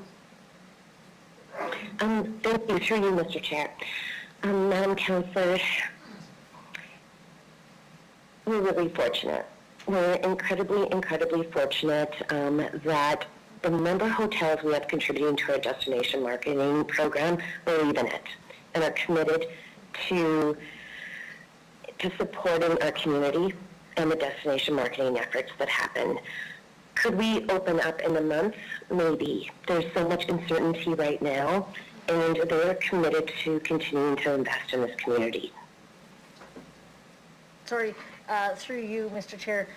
My question, Tracy, is why not, because you're coming to us and asking the taxpayers of Regina to put in, would be probably a balance of, I think, $2.2 million. My question, though, is, in this time of crisis, why is this DMF fund not reduced? Because, again, that's part of assisting the hotel industry. And I guess that's the question I'm being asked from the general public. So I need to be able to respond to the general public in that way. The hotel industry is asking for a cut, but yet they have a DMF and there's millions of dollars in there. Please help me understand. Ms. Solomon? Thank you, and I appreciate that question. And you're right, we do have contingent liabilities and contractual obligations that we are absolutely committed to in this community. The purpose of the destination marketing program was not and is not to fund hotel operations directly and to cover fixed costs. They're two different things. It's a program of the Regina Hotel Association, and what we're here asking for today is to support the industry to keep them intact with a property tax exemption, so that when we do open, our fund will be even stronger and we will be able to invest in the reopening of the event and the tourism industry. So sometimes the destination marketing program does get confused that it's a hotel. It's not a hotel fund that's used for operating costs. It's used for destination marketing. And so the two separate things that we're asking for today is, or I guess we're asking for to support our hotel industry separately, and which has nothing to do with our destination marketing program. Thank you, that's all I have. Thank you very much. The mayor. Thank you. Through you, Mr. Chair. Ms. Fallman, can you discuss it all, because we're talking about this direct marketing fund, can you discuss it all, understanding there may be privacy issues? What events for 2021 and 2022 are you using that DMF to attract to our city? Ms. Fallman? Through you, Mr. Chair, Madam Mayor, some of those events that we have on the books for 2021 include, we have a Volleyball Canada National Championship that is still on the books for this summer. We have Skate Canada that's coming down the pipe later this year. There's Grey Cup in 2022. We have also a number of baseball championships that are also on the books for future years. And the list goes on and on and on. And that is, right now, while times are very uncertain, we are absolutely committed to helping those events reopen if we have the chance to. Thank you. My second and last question is, in 2020, there was an obligation by the RHA to the Regina Exhibition Association Limited for a capital contribution to the ITC. Can you advise if that was fulfilled?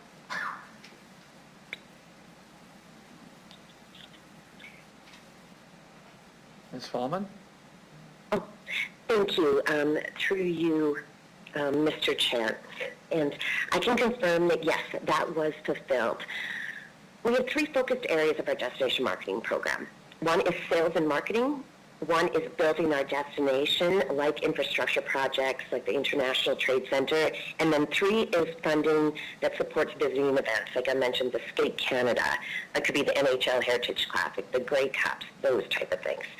And so building our destination is incredibly important to us, and we are absolutely so happy that we contributed to that infrastructure build at the International Trade Center.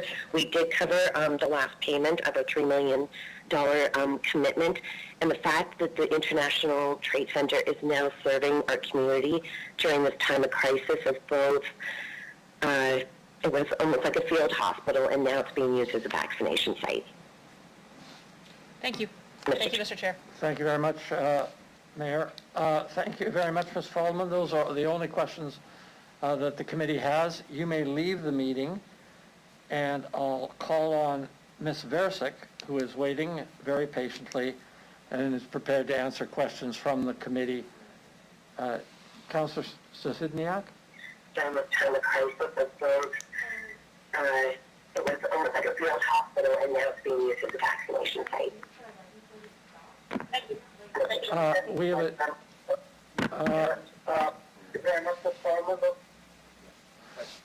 have we have a stop at 11:15.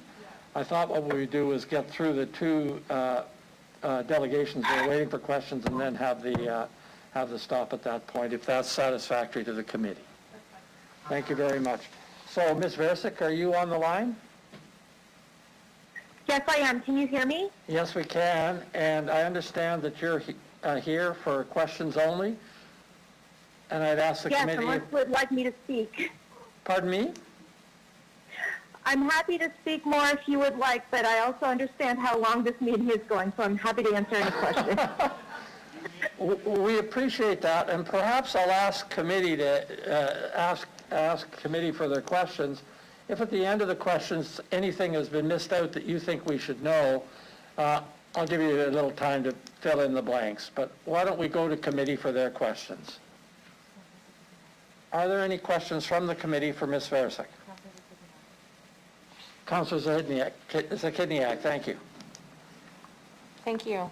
I have at least one question for you, Judith. Can you, just for my information, in your report you discussed, you focused on ground floor retail businesses.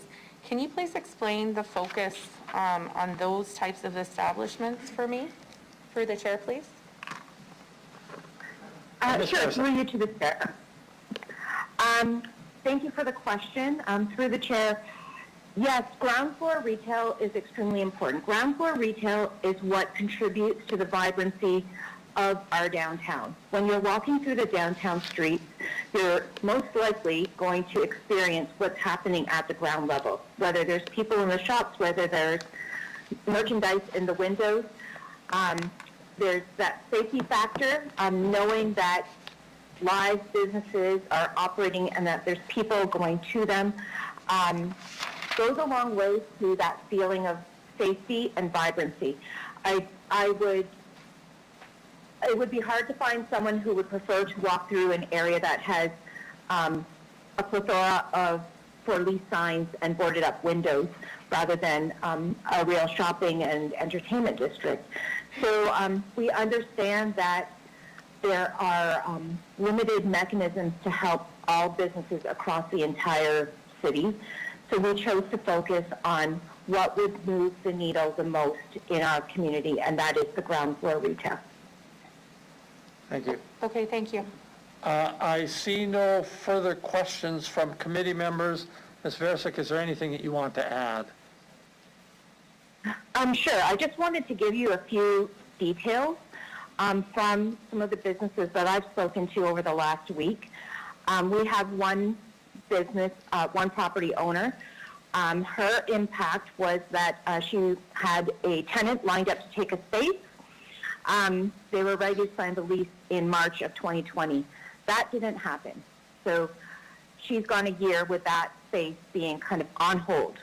That is not found income, and it doesn't qualify for the RERG grant. Additionally, we have a lot of restaurants that are down to the bare minimum. One of our restaurants typically has 300 seats.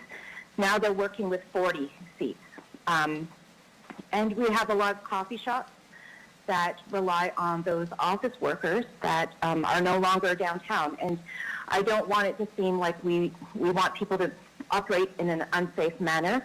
Obviously, safety of the public is the most important, but this is a real negative side effect that is directly impacting a lot of the small businesses, the folks that have put their livelihood into their businesses, and they're on the verge of going under. I know that there is a question about whether or not the trickle-down effect would, if the property owner receives the bid levy coverage from the city, does that trickle down to the ground floor business? I would say yes and no. We can't regulate it. That's something that I don't have the mechanism to check on, but our good property owners will. And at the same time, we do have a lot of owner-operated businesses that would welcome the coverage of their bid levy fee for this year. Thank you very much, Ms. Versick, and I want to thank you again for your patience. Councilor Bresciani is going to ask you one more question. Sure. Thank you, Judith, for your submission. I guess, I know the downtown absolutely has been affected. Can I ask you also, though, how those businesses downtown, we've got businesses that suffer across this whole city. Many have lost their business or just hanging on by a string. How does the Regina downtown differ from those businesses that are around the peripheral or in other areas of our city? If you could just comment on that. Through the chair. Ms. Versick? Through the chair. Absolutely. Councilor Bresciani, thank you for the question. The difference with downtown is that we don't have a very strong residential base. We have about 1,000 folks that live in our downtown, and most of those folks live in the retirement home. So I live out in your district, Ward 4, folks that are in the suburbs, if you will, for lack of a better term, a lot of times they're more mobile. They're tending to stay in their own neighborhoods. That's where they're spending their money. They might be going to, if they are getting coffee, they're going to the closer by Brewed Awakening rather than the one that's downtown. They might be getting their cinnamon buns every morning from their local neighborhood vendor rather than coming downtown to the green spot. So I think that's where the difference is. And this is a phenomenon that we're seeing across Canada. I've been on multiple webinars where this is where the neighborhoods that have a large residential base have really been able to recover in a quicker fashion than places that rely on that are primarily an employment base like we are downtown. So even though we have those 1,000 residents downtown, we used to have 30 to 35,000 people coming downtown. And now that's down to about, I would say, 4,500 people. And I would say that's a stretch right now. I think with the numbers that we're seeing, that number is dropping by the day. There's a lot of commentary out there, people just choosing to be at home for their own safety, and again, I can't blame them.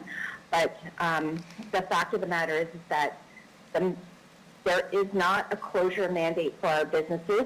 They cannot access additional federal funding out there because of that, and they're just hanging on, coming in. I mean, I've gone into coffee shops at 9 o'clock, and they're telling me that they've been open since 7 o'clock, and I'm their second customer.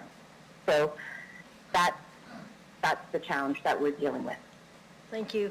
And the last question I have through the chair is on page 3, it does indicate that because many of these businesses would be leasing, they won't own, they'd be tenants, that it says that the benefit will be provided directly to the owners of the commercial property.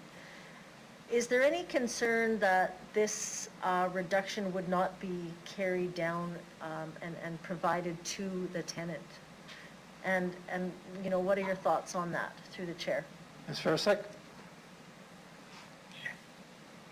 Through to the chair, yes, there is a concern about that. Obviously, we want these dollars to get to those who need it the most. But at the same time, I believe the property owners are also in a pickle. Every property owner that I've talked to has provided as much support as they can to their tenants, whether it's rent deferrals, rent forgiveness. I hear a lot of that, a lot of rent forgiveness. And if this kind of helps those property owners that are struggling in that way, at the end of the day, those property owners are still our members. And I think that's a risk that downtown Regina would be willing to take. Thank you. That's all I have. Thank you very much. Thank you, Ms. Versick, for your patience and for appearing. You may leave the phone now. And I call on Lisa Gibbons, who's appearing for questions only from committee. Ms. Gibbons, are you there? I am. Thank you very much. I'll invite the committee to ask any questions that they might have of Ms. Gibbons.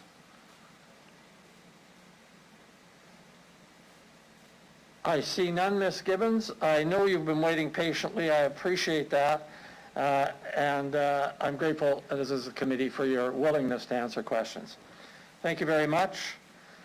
You may leave the meeting, and we have a scheduled break at the moment. We'll resume at 25 minutes to noon.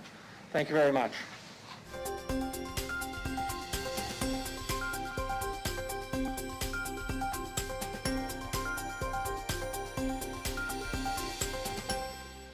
Thank you very much. We are on EX 2021. Just so people have a sense of where we're going here, I'm going to ask for a motion on 2021. The debate will proceed. When that's concluded, I'll ask for a motion to table EX 2122 and EX 2124.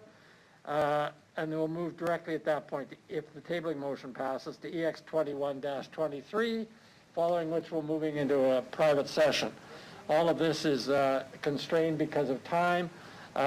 If committee is willing, when we finish EX 2023, the clerk has prepared a gourmet lunch for us just outside the door, but it's suggested we pick it up and bring it here and continue to work while we eat. So that's the proposal, and I'll ask for your approvals at the appropriate time as we move on. So could I have a motion, please, to put EX 2121 on the floor? Thank you, Councilor Bashiani. I appreciate that. The floor is open for discussion on EX 2121. There's too many 20s and 21s and 22s here today, but it's 2021 Regina Economic Recovery Grant Phase 1 update.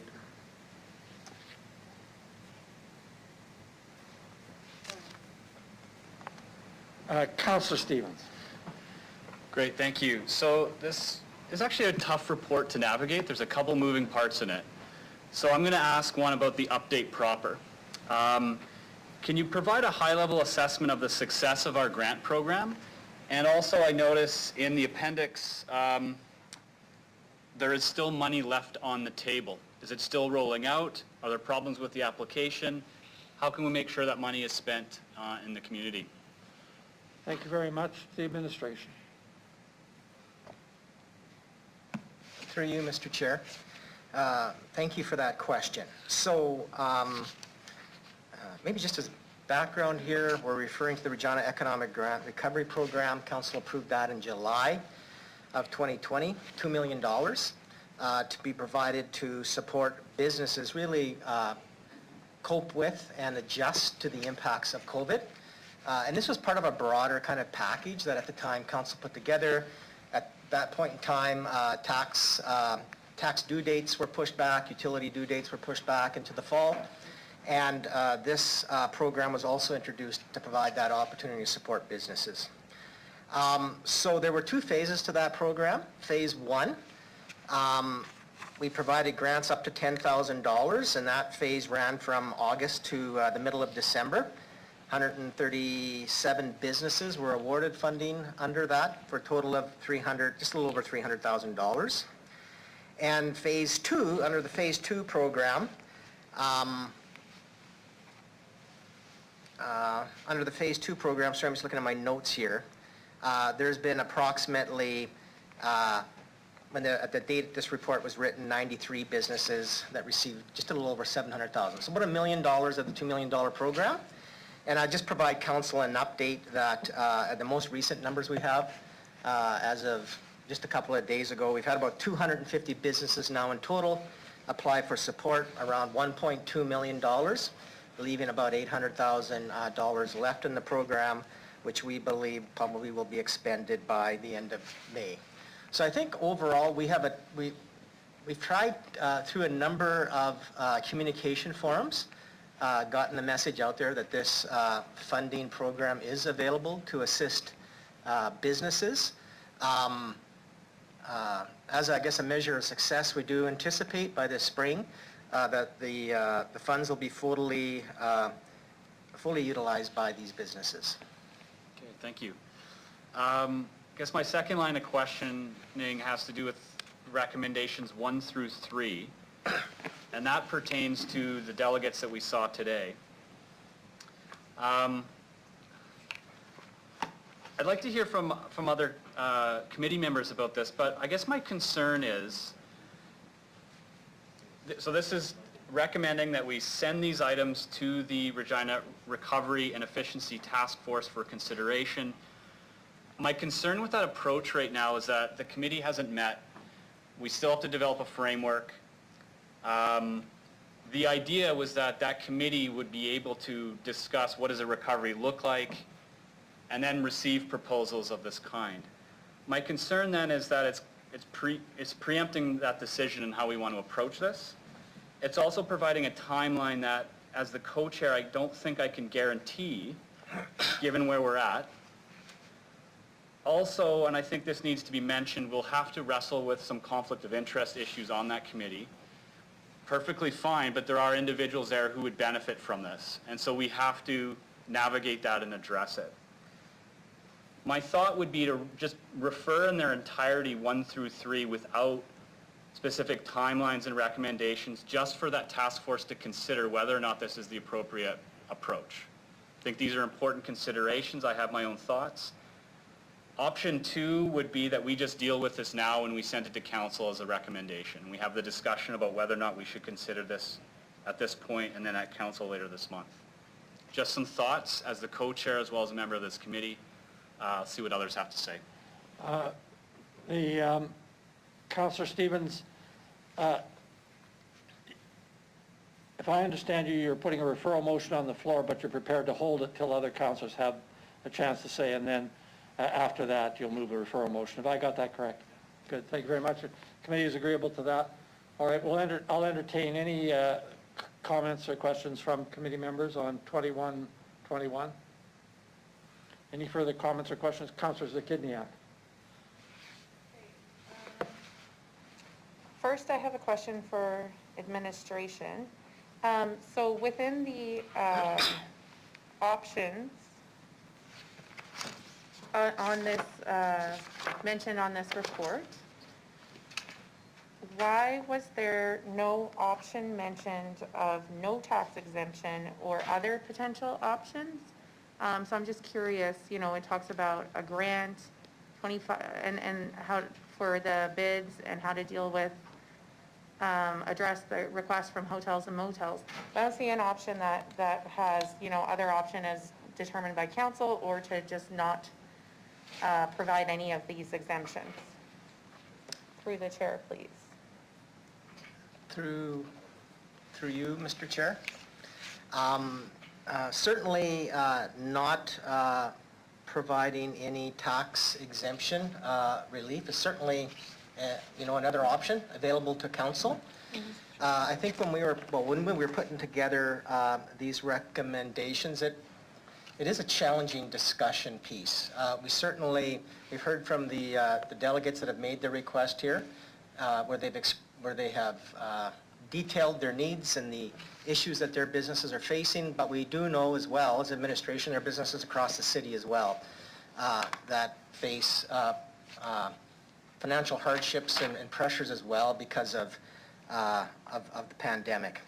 And so when we put the recommendation forward to have it go to the task force, that was in part in recognition that instead of having another option of no, that there would be a route to go there and get a broader perspective and advice without saying no. I think all municipalities are really challenged with this question.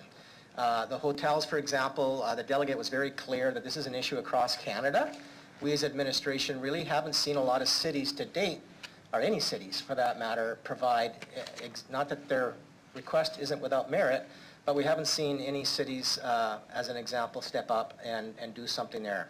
And I think it's because all cities are challenged, similarly to we are. One, that there are many organizations and businesses throughout the city that are facing pressures, and the city's resources are fairly finite with respect to how much we can address. And so we saw the task force as kind of having that global view. It's part of what they're tasked with, as we understand it, to look at the community overall. So there is, I guess I'm rambling here a little bit, but I would say certainly there's a third option on the table. If council wishes to just say no to these requests today, that's certainly an option that would be open to this committee to recommend to council. Okay.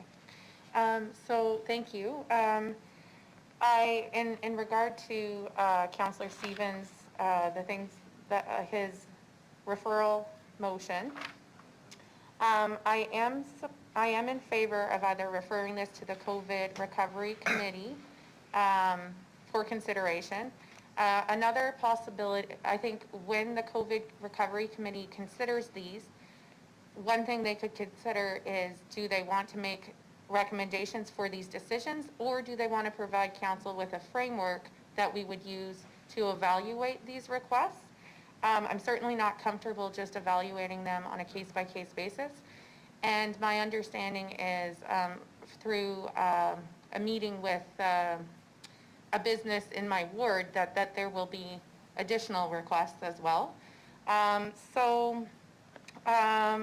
And I also think that until we've seen the provincial and federal budget, we won't have a sense of what are the relief packages that will be offered from these other levels of government.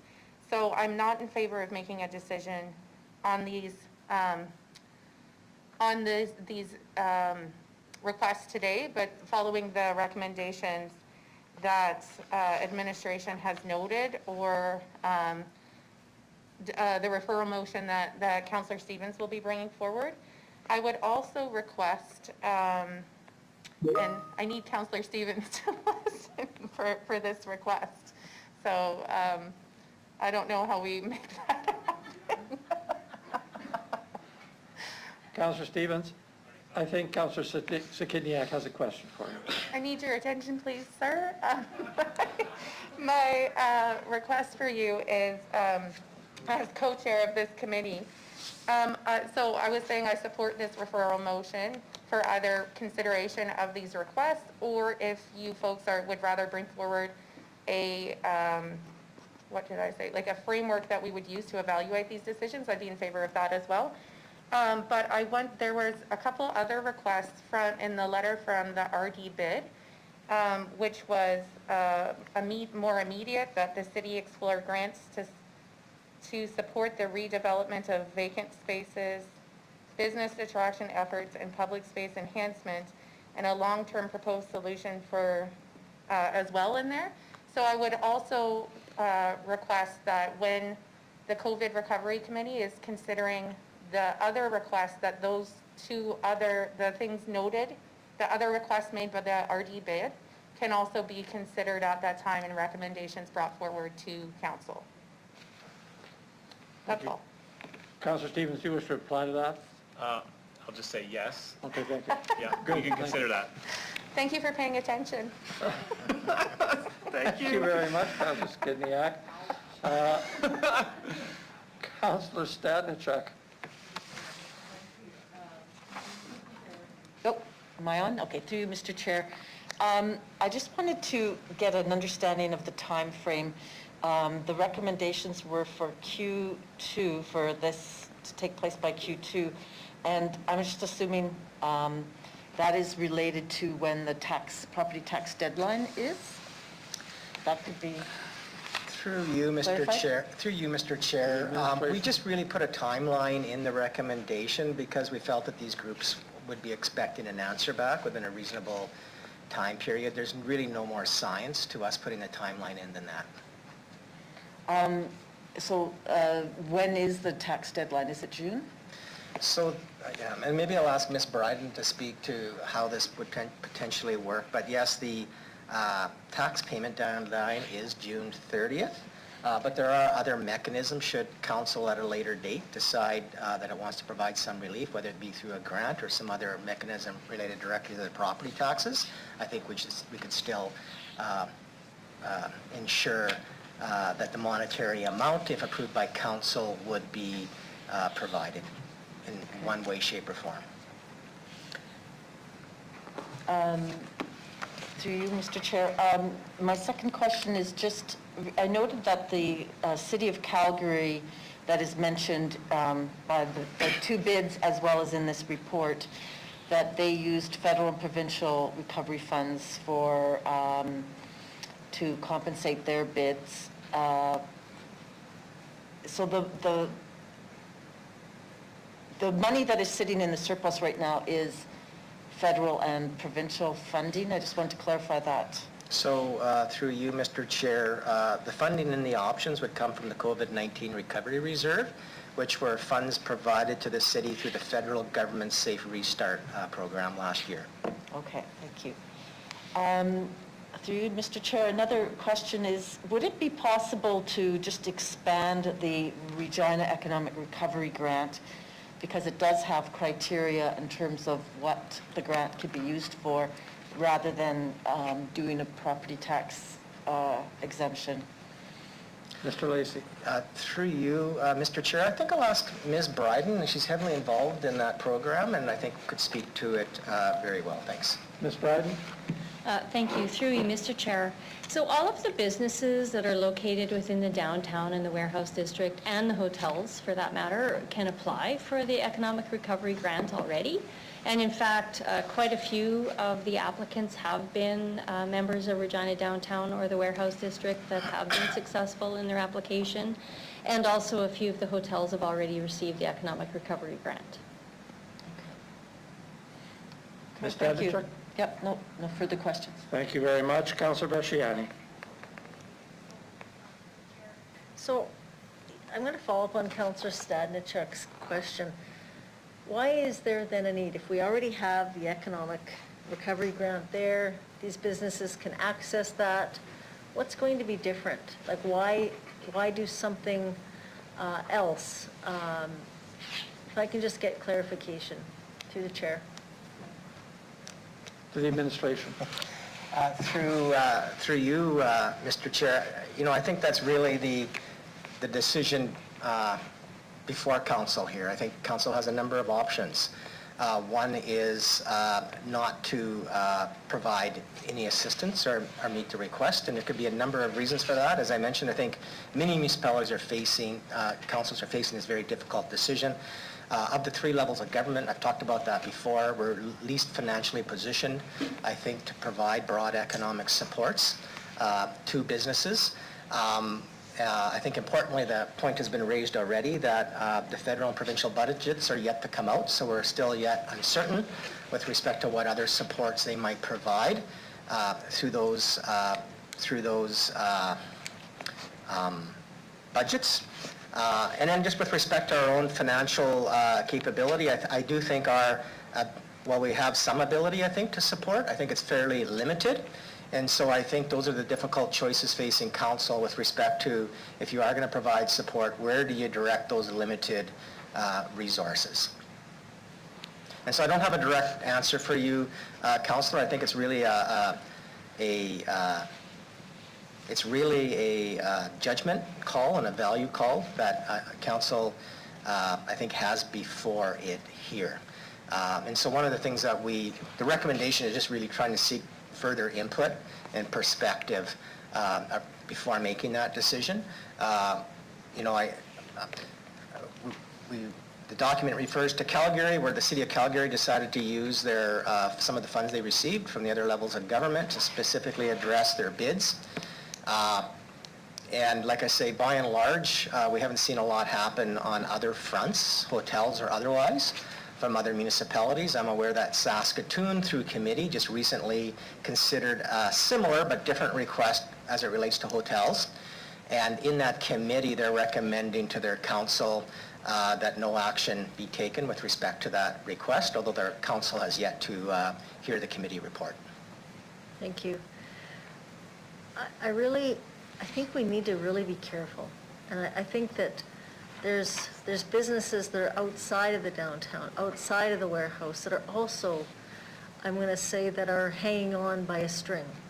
So how do I respond to those companies that they'll probably go under if there's no other?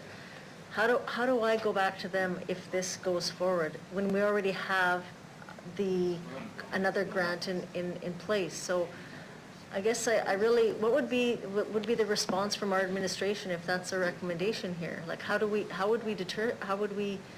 and I understand that downtown has been vacant, but so I know businesses that have reached out to me that are out in the suburbs that are struggling, that just opened.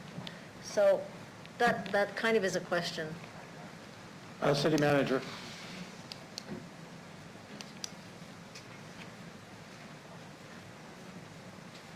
Thank you. Through Mr. Chairman.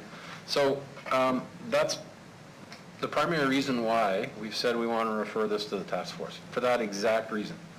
We do have businesses, as Mr. Lacey has commented, throughout the city that are struggling, and their doors are either closing or at the risk of being closed. Council approved this economic recovery grant, which a lot of other municipalities have not put in place. And to your point, at the end of the day, there are 35 businesses in the Regina downtown that have already received funding through this grant. There's 28 in the warehouse district, and there's 7 hotels. So this is the kind of information that we'll provide to the recovery task force so that they have that context. And then we'll have a group of business leaders and community organizations that represent nonprofits that can get into the meat of that conversation. Because at the end of the day, this is a very delicate balance in terms of who gets funded and who doesn't. And to your point, it's very difficult to pick winners and losers. So the recovery task force would look at it in context of the city overall, and I think there'd be differences of opinion and perspective that would bring a very balanced position back to council. Okay. Just on procedure, through the chair, so Councillor Stevens is referring this for what purpose? Councillor Stevens, do you want to answer that question? As administration had mentioned, basically the assumption here is this task force would be equipped to develop a framework on how best to deal with the economic recovery post-COVID. These are recommendations guided by evidence that would let us make a better decision about how best to deal with these region and industry-specific requests. So in terms of the referral, what it would say essentially, and that's, Shannon, we were talking about this, this I was motion, trying to just so you know. understand his referral, but now I'll get it. Is that instead of prescribing to that task force precisely the deadlines when we have to come back, the task force can consider how we want to approach this. Do we want to develop a framework? Do we want to talk about industry and region-specific requests? Put it to them to develop that framework and how best to handle this. Perhaps a task force would say, no, we don't want to deal with these specific requests. Council should make this decision. We don't know yet. That group hasn't met. So basically, we're taking this consideration and this evidence to the task force for us to consider as we define what a recovery looks like. Okay. Thank you very much. That's all I have. Thank you. Thank you, Councillor Bresciani. The mayor and then Councillor Shaw. Clarify with Mr. Stevens. In terms of how the recommendations are written, there's no reason it couldn't go as written to the Recovery and Efficiency Task Force, and then the task force could come back and say, we don't want to deal with this. Like, do we need a referral motion, or could we approve and you can push it back and just say, based upon X, Y, Z, we don't want to deal with this?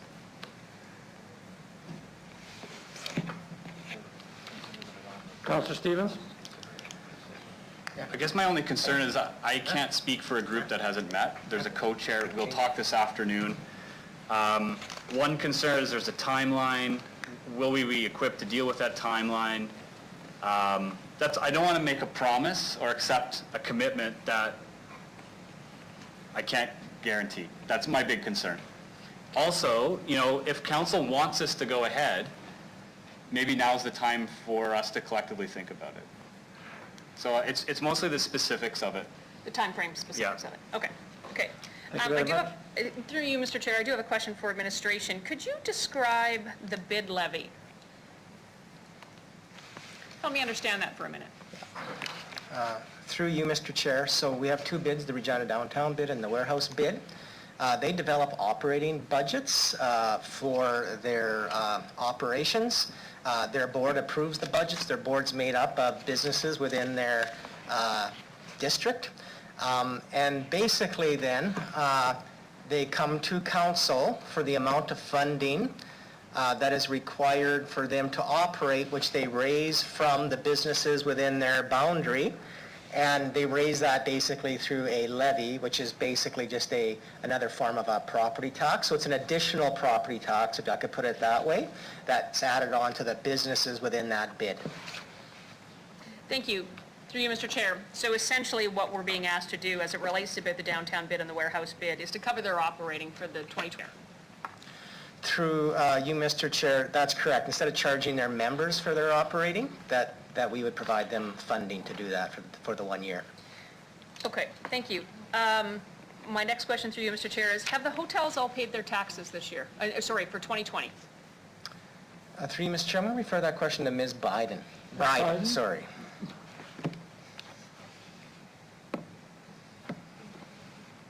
Ms. Bryden? Thank you. Through you, Mr. Chair. So the majority of the hotels have paid their taxes. There are 3 hotel properties right now that do have outstanding taxes. Thank you. Through you, Mr. Chair. With regards to the recovery grant, correct me if I'm wrong, but it is not for operations. Is that correct? Through you, Mr. Chair, that is correct. And I believe I want to build upon Councillor Stanichak's question, which is there opportunity for conversion of the rules or parameters around the recovery grant to deal with some of these requests? Ms. Bryden? Through you, Mr. Chair, yes. I mean, the recovery grant was established and approved by council, and so I think within those parameters, council could certainly make suggestions or requests to change the policy. Thank you. I guess my final comment will simply be that I'd be happy to refer this to co-chair Councillor Stevens in terms of the recovery committee with some flexibility on time frame turnaround. Thank you. Thank you. Councillor Shaw?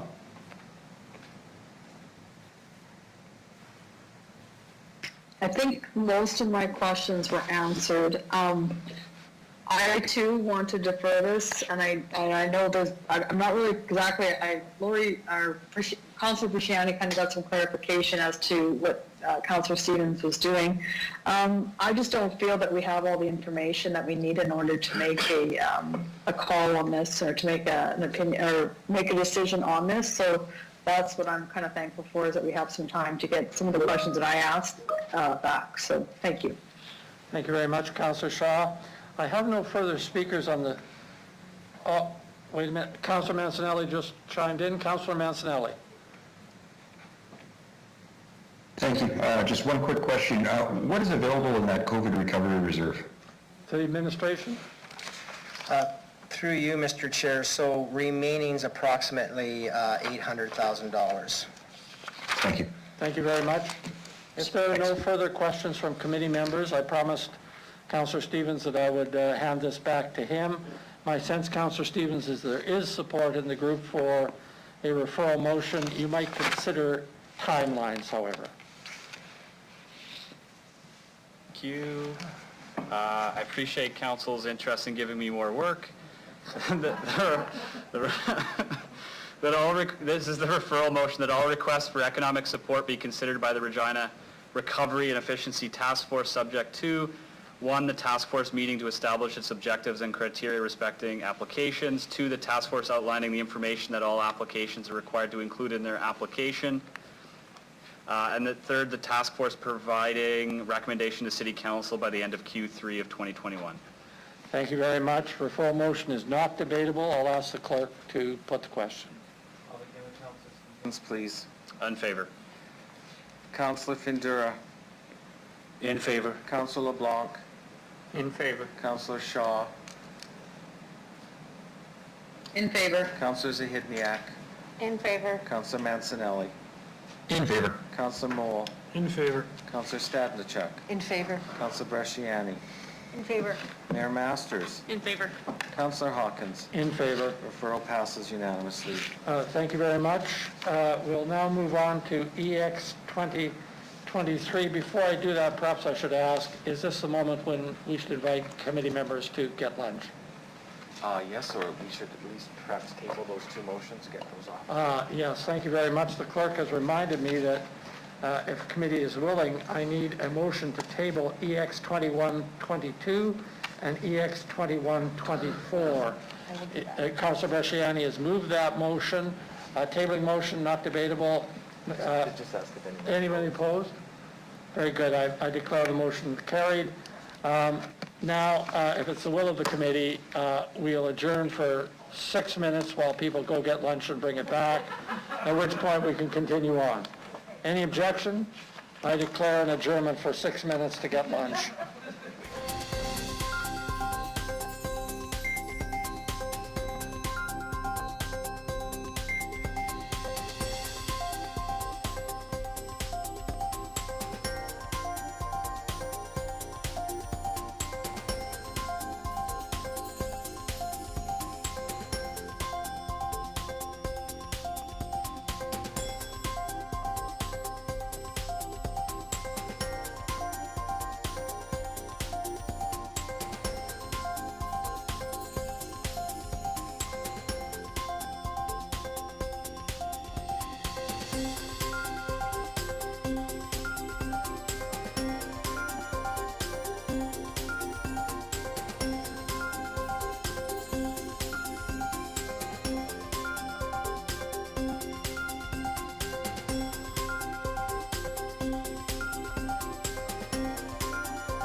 of the committee, administration public, could I call the public meeting of the Executive Committee back to order, please? We are still discussing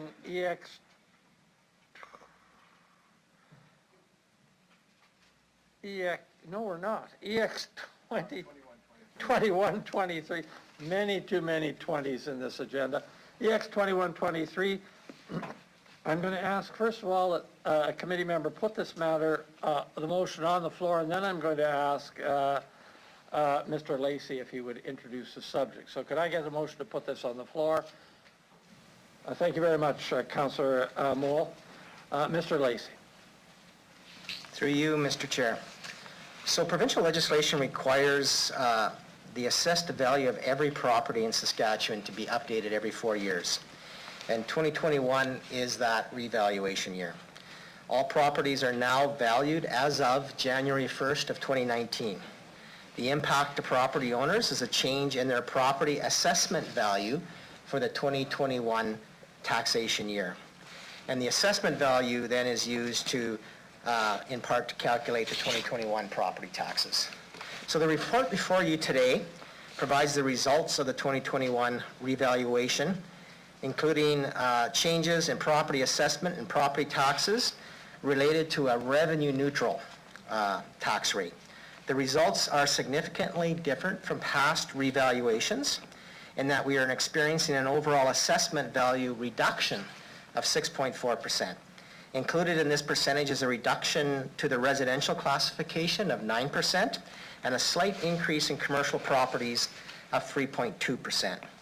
Similar to other revaluations, there is a wide range of changes as it relates to residential and commercial assessment and property taxes. Information related to impacts of reevaluation on individual properties were communicated to property owners in August of 2020. Regina.ca has been updated to reflect the revaluation and is available for the public to review assessment and property tax information. Administration has also consulted with many property owners, business associations, including Regina Downtown Business District, the Regina Chamber of Commerce, and the Regina Hotels Association.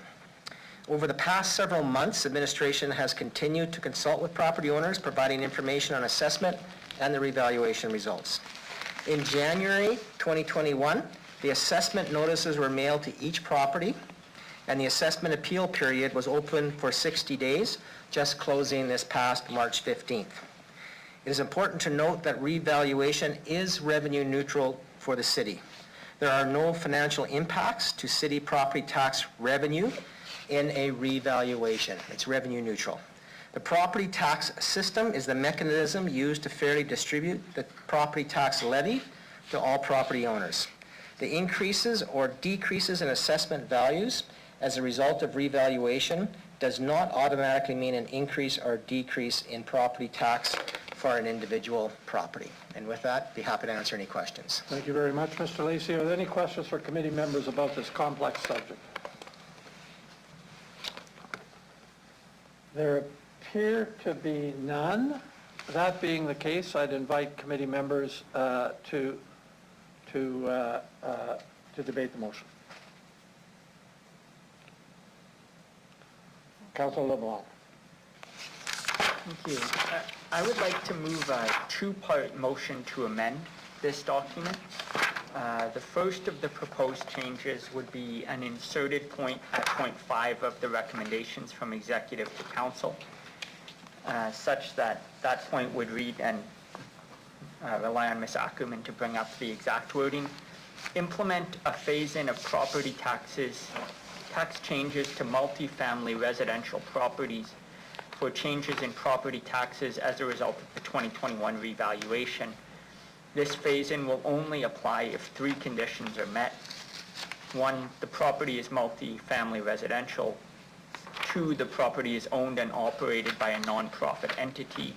And 3, the property saw more than a 100% increase in its property taxes as a result of the 2021 revaluation.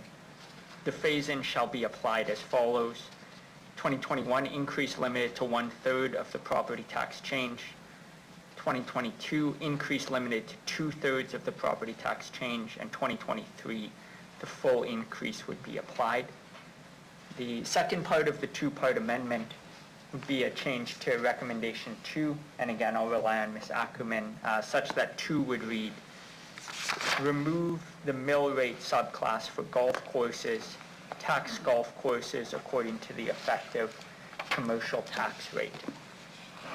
Thank you, Councillor Block. I want to ask you just one question on a matter of procedure. Your first amendment and your second amendment appear to be two different amendments. Would it be your intention that we vote on them all at once, or would you be prepared to separate them as 2 votes? I'd be prepared to separate them. Great, thank you very much. On the amendments then, I'll take a speaker's list. Are any committee members wishing to talk to the amendments? Councillor Blanc, do you wish to address? Thank you very much.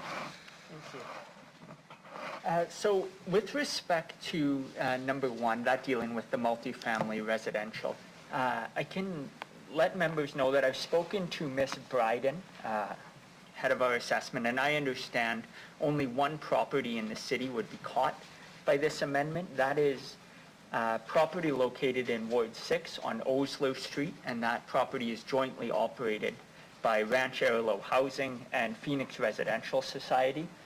And essentially what occurs at that property is there's supportive housing to some extent on the upper floor for about 40 low-income individuals. They have fully self-contained bachelor suites, and on the main floor there's a variety of commercial services to support those on the upper floor. So this is a non-profit entity. They're providing good work, housing hard-to-house people within our city. What they saw in this revaluation year in the residential portion is an increase in their taxation of about 150% over the year, and that's posing some challenges to them in paying the full amount of that taxation. So my thought is we can use a similar phase-in of their property tax increase to help soften that blow over the next 3 years, much as this report is recommending that we do for non-residential properties. So I would put it forward for Council's recommendation to do that. I think they do good work. I think it's clear their options when their taxes go up are to either look for more money, which they've done and not had much success, or reduce the amount of services they provide. So I think this is a place we can step in and support that. With respect to the second part of the amendment, if I can do it at once. So what we've seen in the report that came before us is that there are essentially 3 tax brackets within Regina: residential, commercial, and golf courses, with golf courses taxed at about 65% of what other commercial entities are.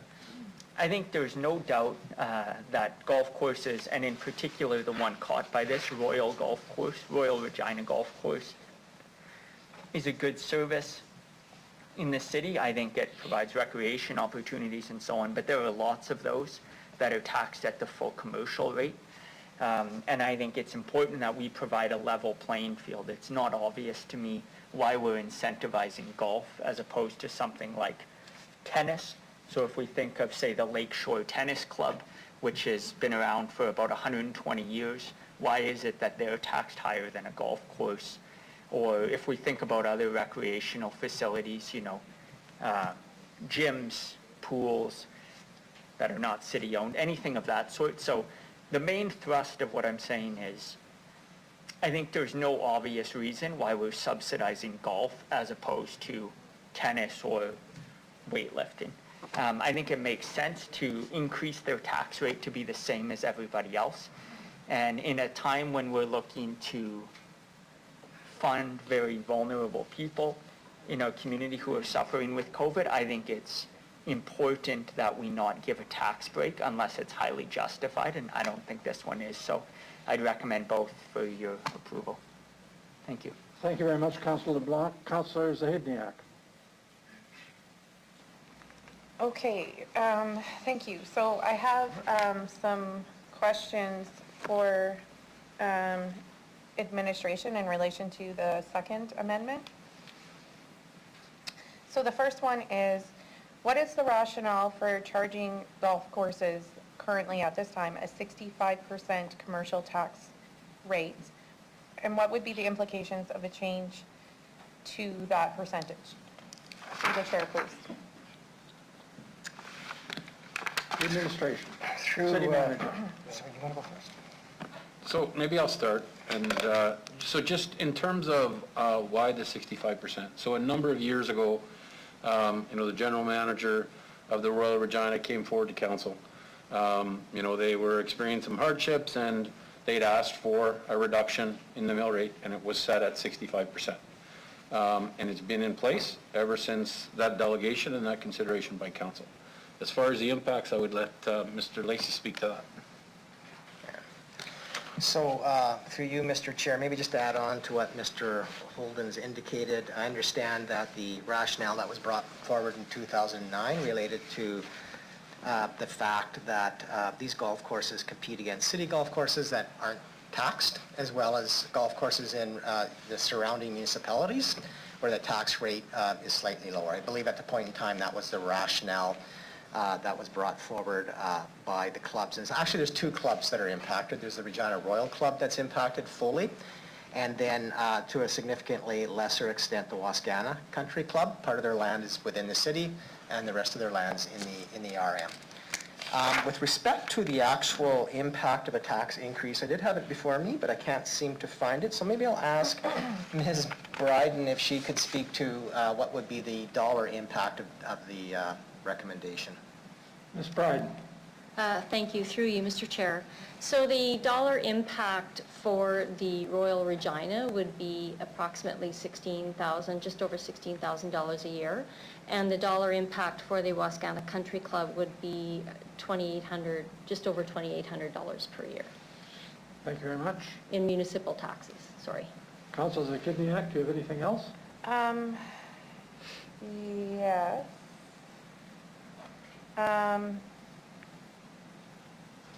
Another question for administration, and sorry I missed getting this in earlier, please don't call me out of order, is that there was mentioned that some tax tools can be applied independently of revaluation. I just want to verify that this includes the residential versus commercial tax rate. That is something that we can revisit at any time, just for my understanding. Mr. Lacey. Yes, thank you. Through you, Mr. Chair. So we as administration, there's a motion that the previous council had brought forward for us to come back in Q3 to have a broader conversation about tax policy, residential, commercial, as well as low income or those that are challenged with respect to paying their bills. So that report will be coming back. Generally, administration's advice around revaluation and changes to any tax policy around revaluation is all about revenue neutrality and trying to keep things revenue neutral, both in the commercial and in the residential, not to get that mixed up with broader either budget decisions or broader policy decisions where if council wishes to make a significant shift in tax policy, our general advice is to keep that away from the revaluation piece. Revaluation, we really believe strongly that it should be revenue neutral and should be transparent that it's revenue neutral. Great. That actually brings me to my next comment, which is, so I plan to support recommendation number 1.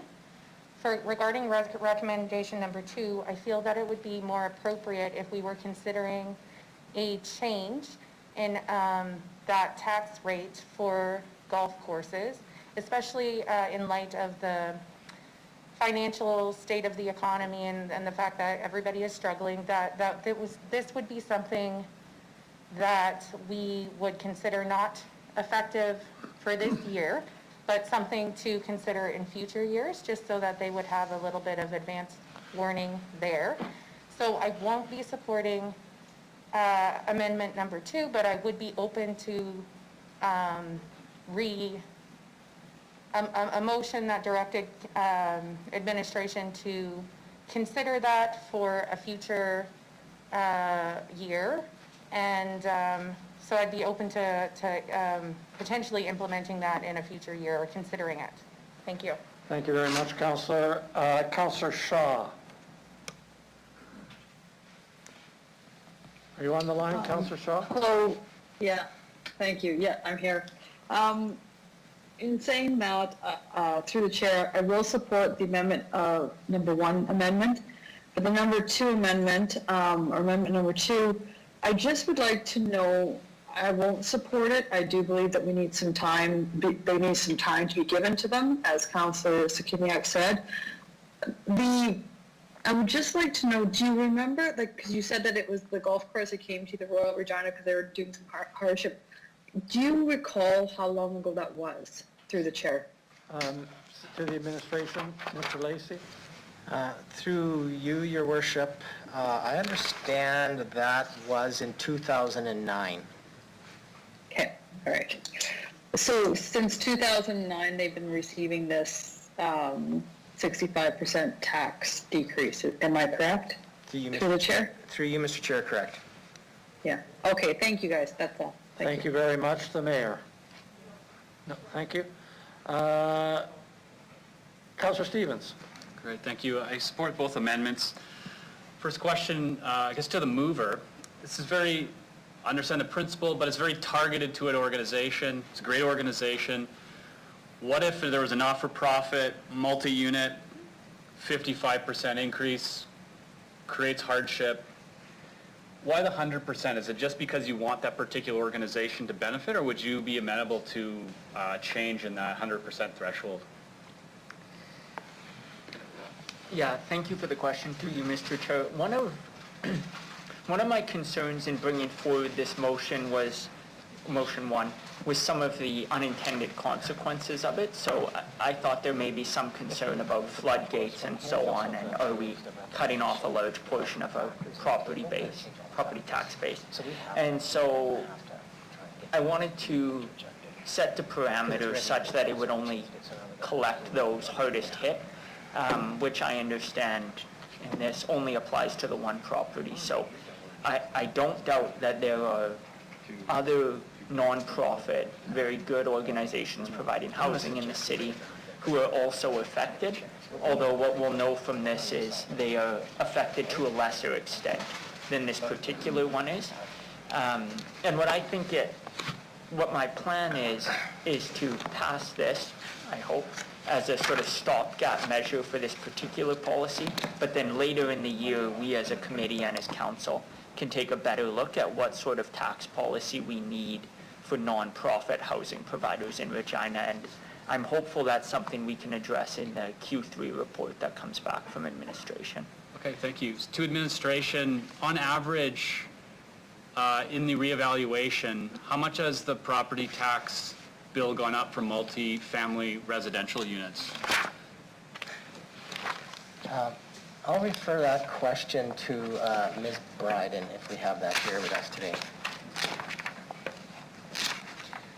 Through you, Mr. Chair. So the multifamily properties have experienced overall an increase in assessment, and I think the gross increase is around 1.2 million overall.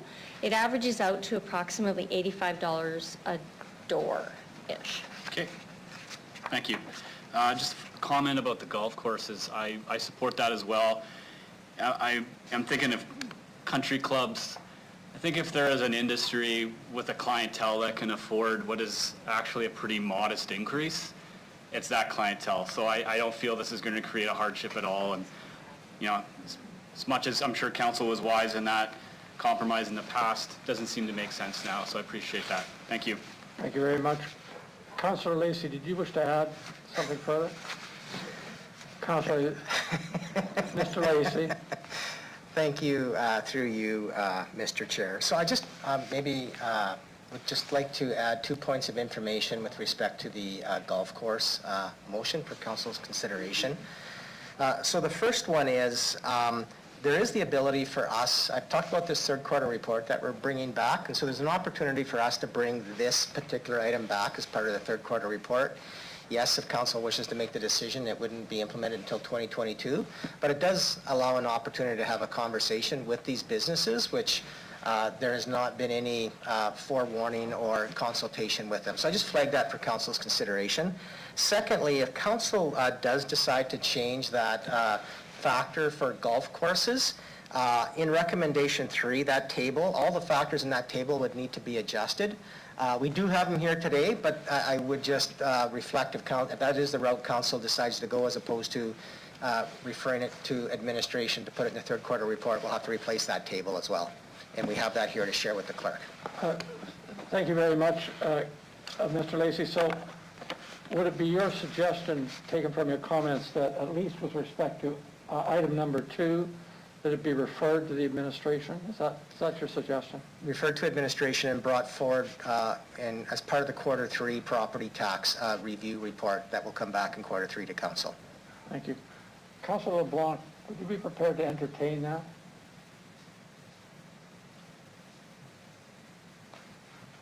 Councilor LeBlanc?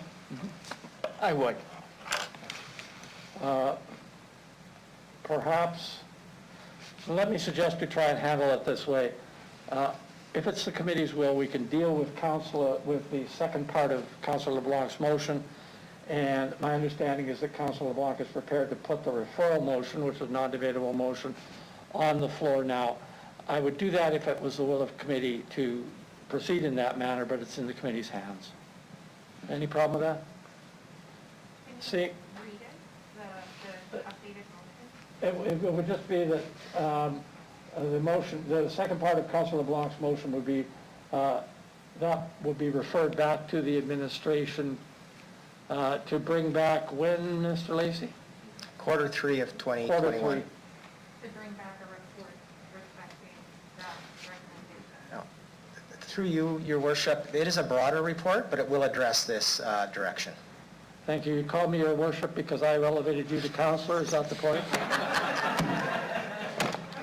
Okay. Councilor LeBlanc, do you want to put the referral motion? It's been a long day, Mr. Chair.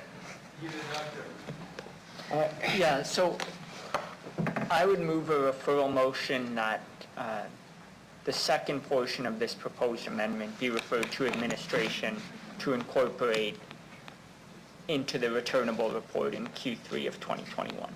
Thank you very much. Mr. Clerk, would you put the vote on that?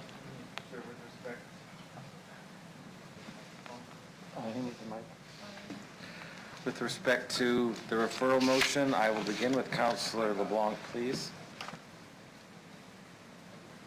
In favor. Councilor Findura? In favor. Councilor Bresciani? In favor. Councilor Stevens? Opposed. Councilor Stadnichuk? In favor. Councilor Shaw? In favor. Councilor Zahidniak? In favor. Councilor Mancinelli?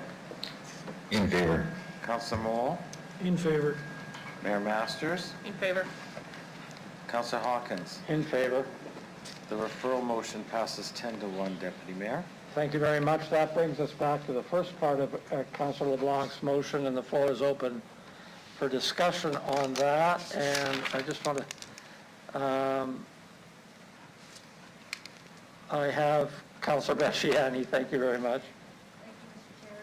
So just for regarding the what's on the floor, the motion here. So I'd just like to hear from administration to ensure that this is just one property that we would be talking about, and would there be any financial loss, or what would that be? Through the chair. Through you, Mr. Chair.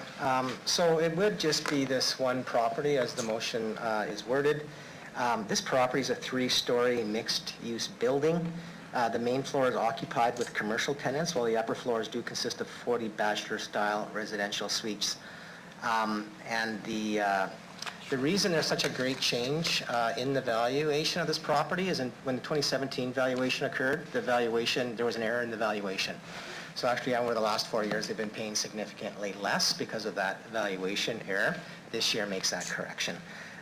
With respect to that property, the increase in municipal taxes With respect to the kind of their three residential floors, or the two residential floors, it's about $14,362.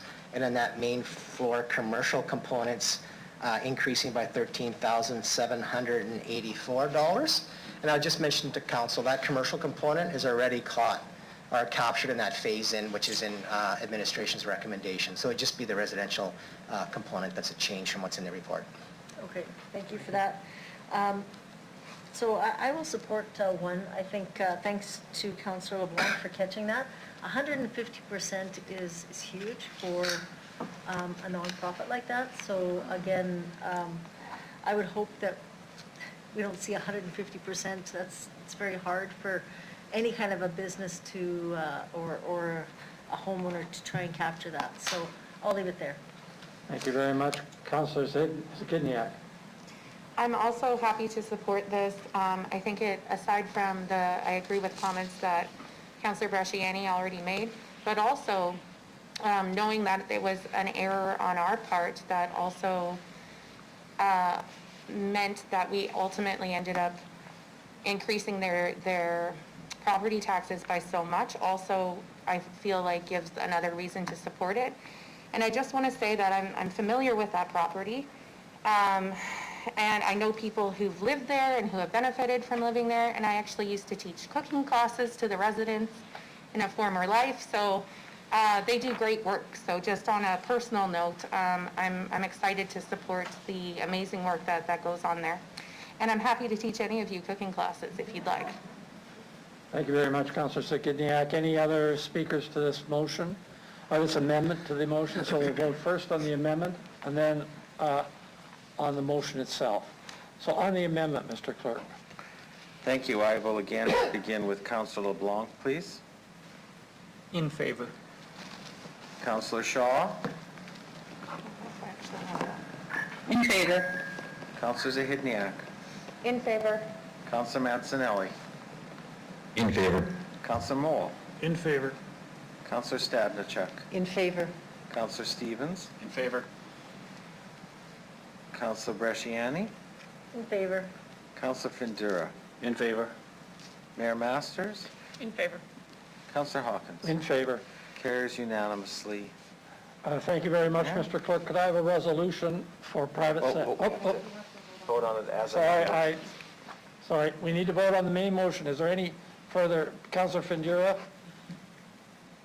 you can speak to the motion, followed by Councillor Stevens. Okay. On the main motion, through Mr. Chair, looking at the page 7, you got the assessment comparison. And you Councillor Findura, you're going to have to use your playground voice here. My playground voice, okay, there we go. How's that? Sounds good.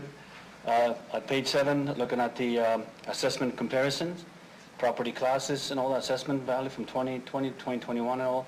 Just so you understand, it's commercial are increased by 3.2%. I'm going to start with that one. I'd like to hear what made it jump so much. Out of all this, except the railway and all that, but this particular commercial stuff went. So that's the question for me, please. Mr. Chair, I'm going to refer that question to Ms. Bryden, who may refer to the city assessor, Mr. Ward. Thank you, Mr. Lacey, and I'm going to send that straight to Mr. Ward.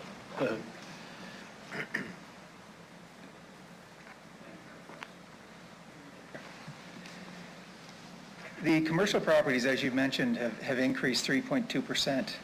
And relatively, yes, it is an increase, but the majority of properties, or I can't even say the majority, but whenever we do a revaluation, there are some properties that increase and properties that decrease. The main reason is because we're following the market, the property sales, and the cumulative total of all commercial properties is included in that 3.2% increase. So there are some large increases, and then there are other property owners that have experienced significant decreases also.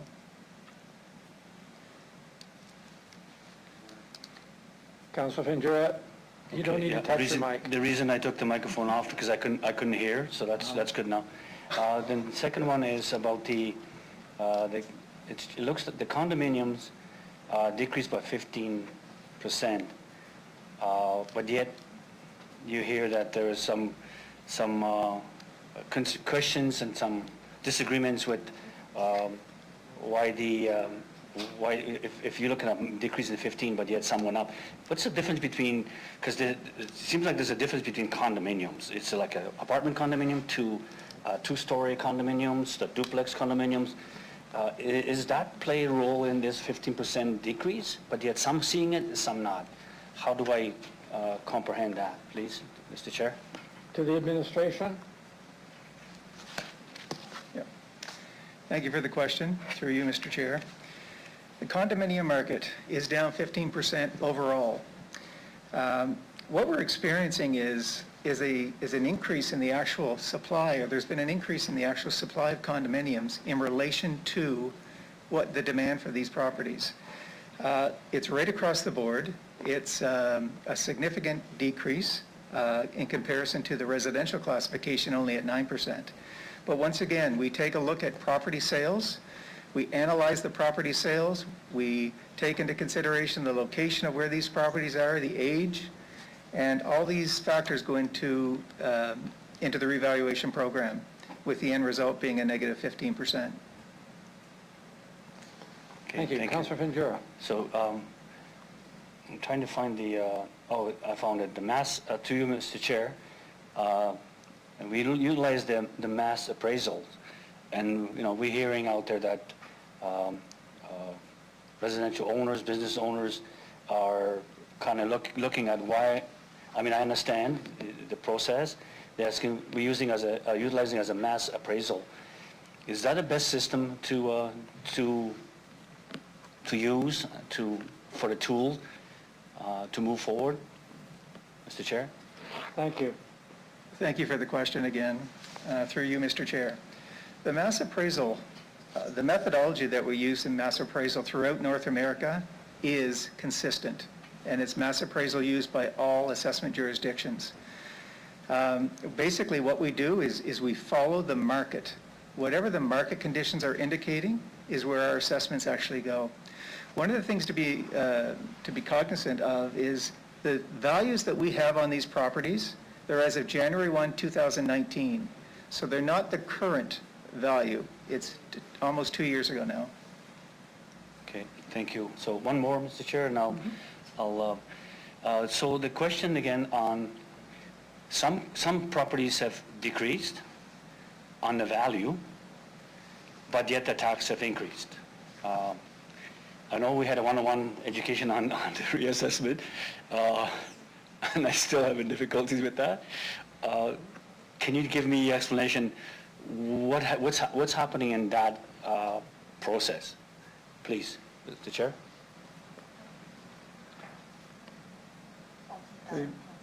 Ms. Bryden? Yes. Through you, Mr. Chair. Thank you for that question, Councillor Findera. So the revaluation is revenue neutral, and so we calculate the revenue required based on previous years for the revenue neutral factors. We take into consideration the percentage of taxes that we get from each group of properties. So for example, in Regina, we collect about 65% of our property tax revenue from the residential properties.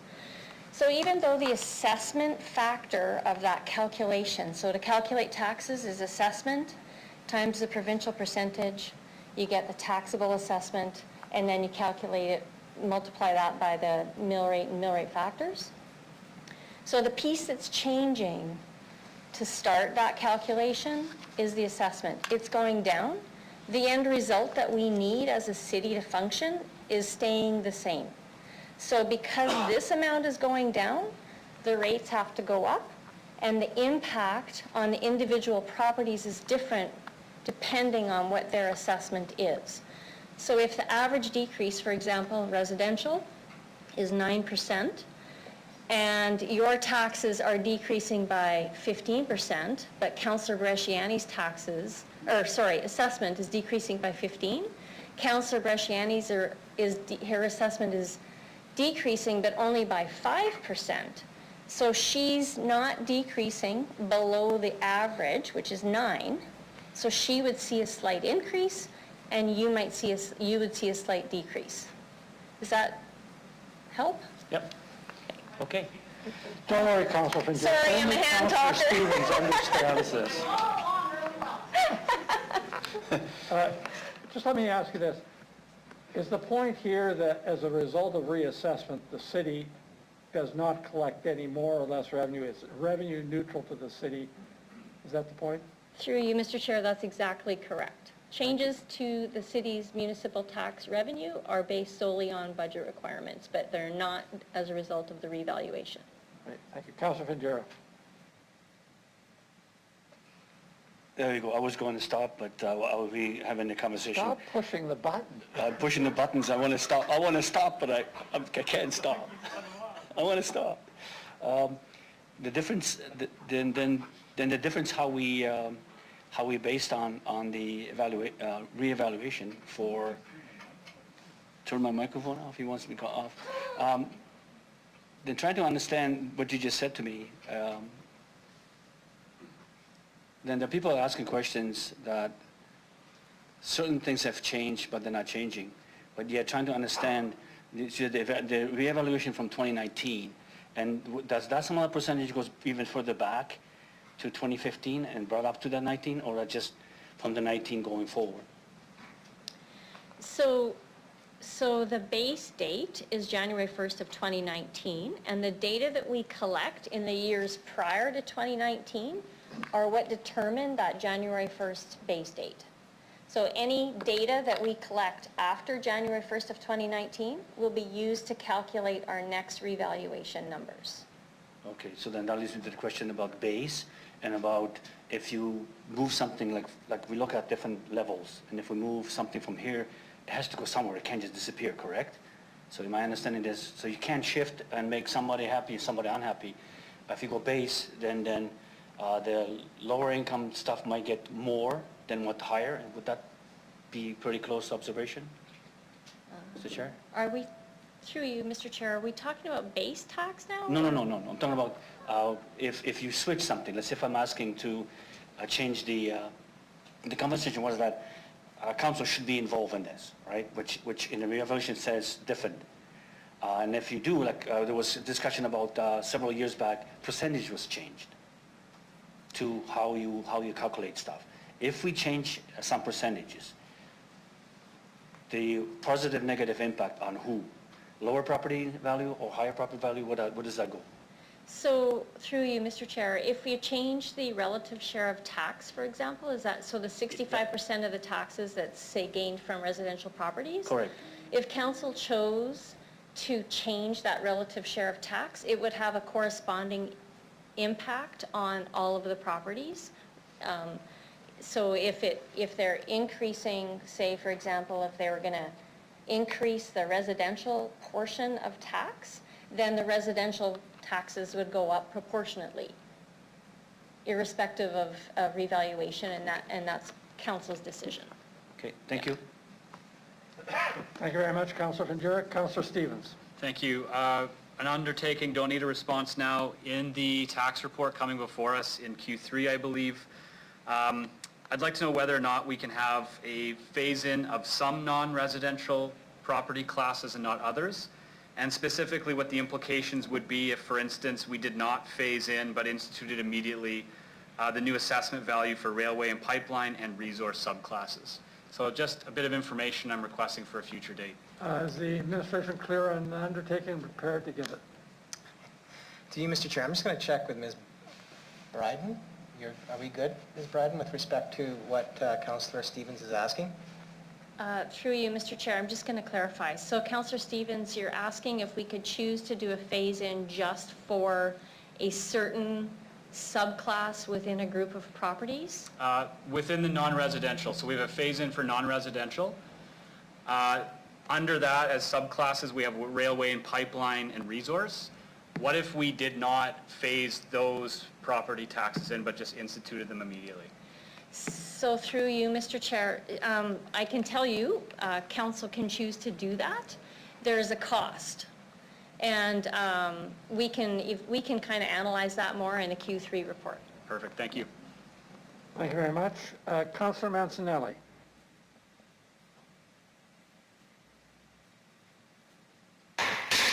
Thank you. I put my microphone on previous to the last vote, and I don't have a question for this portion.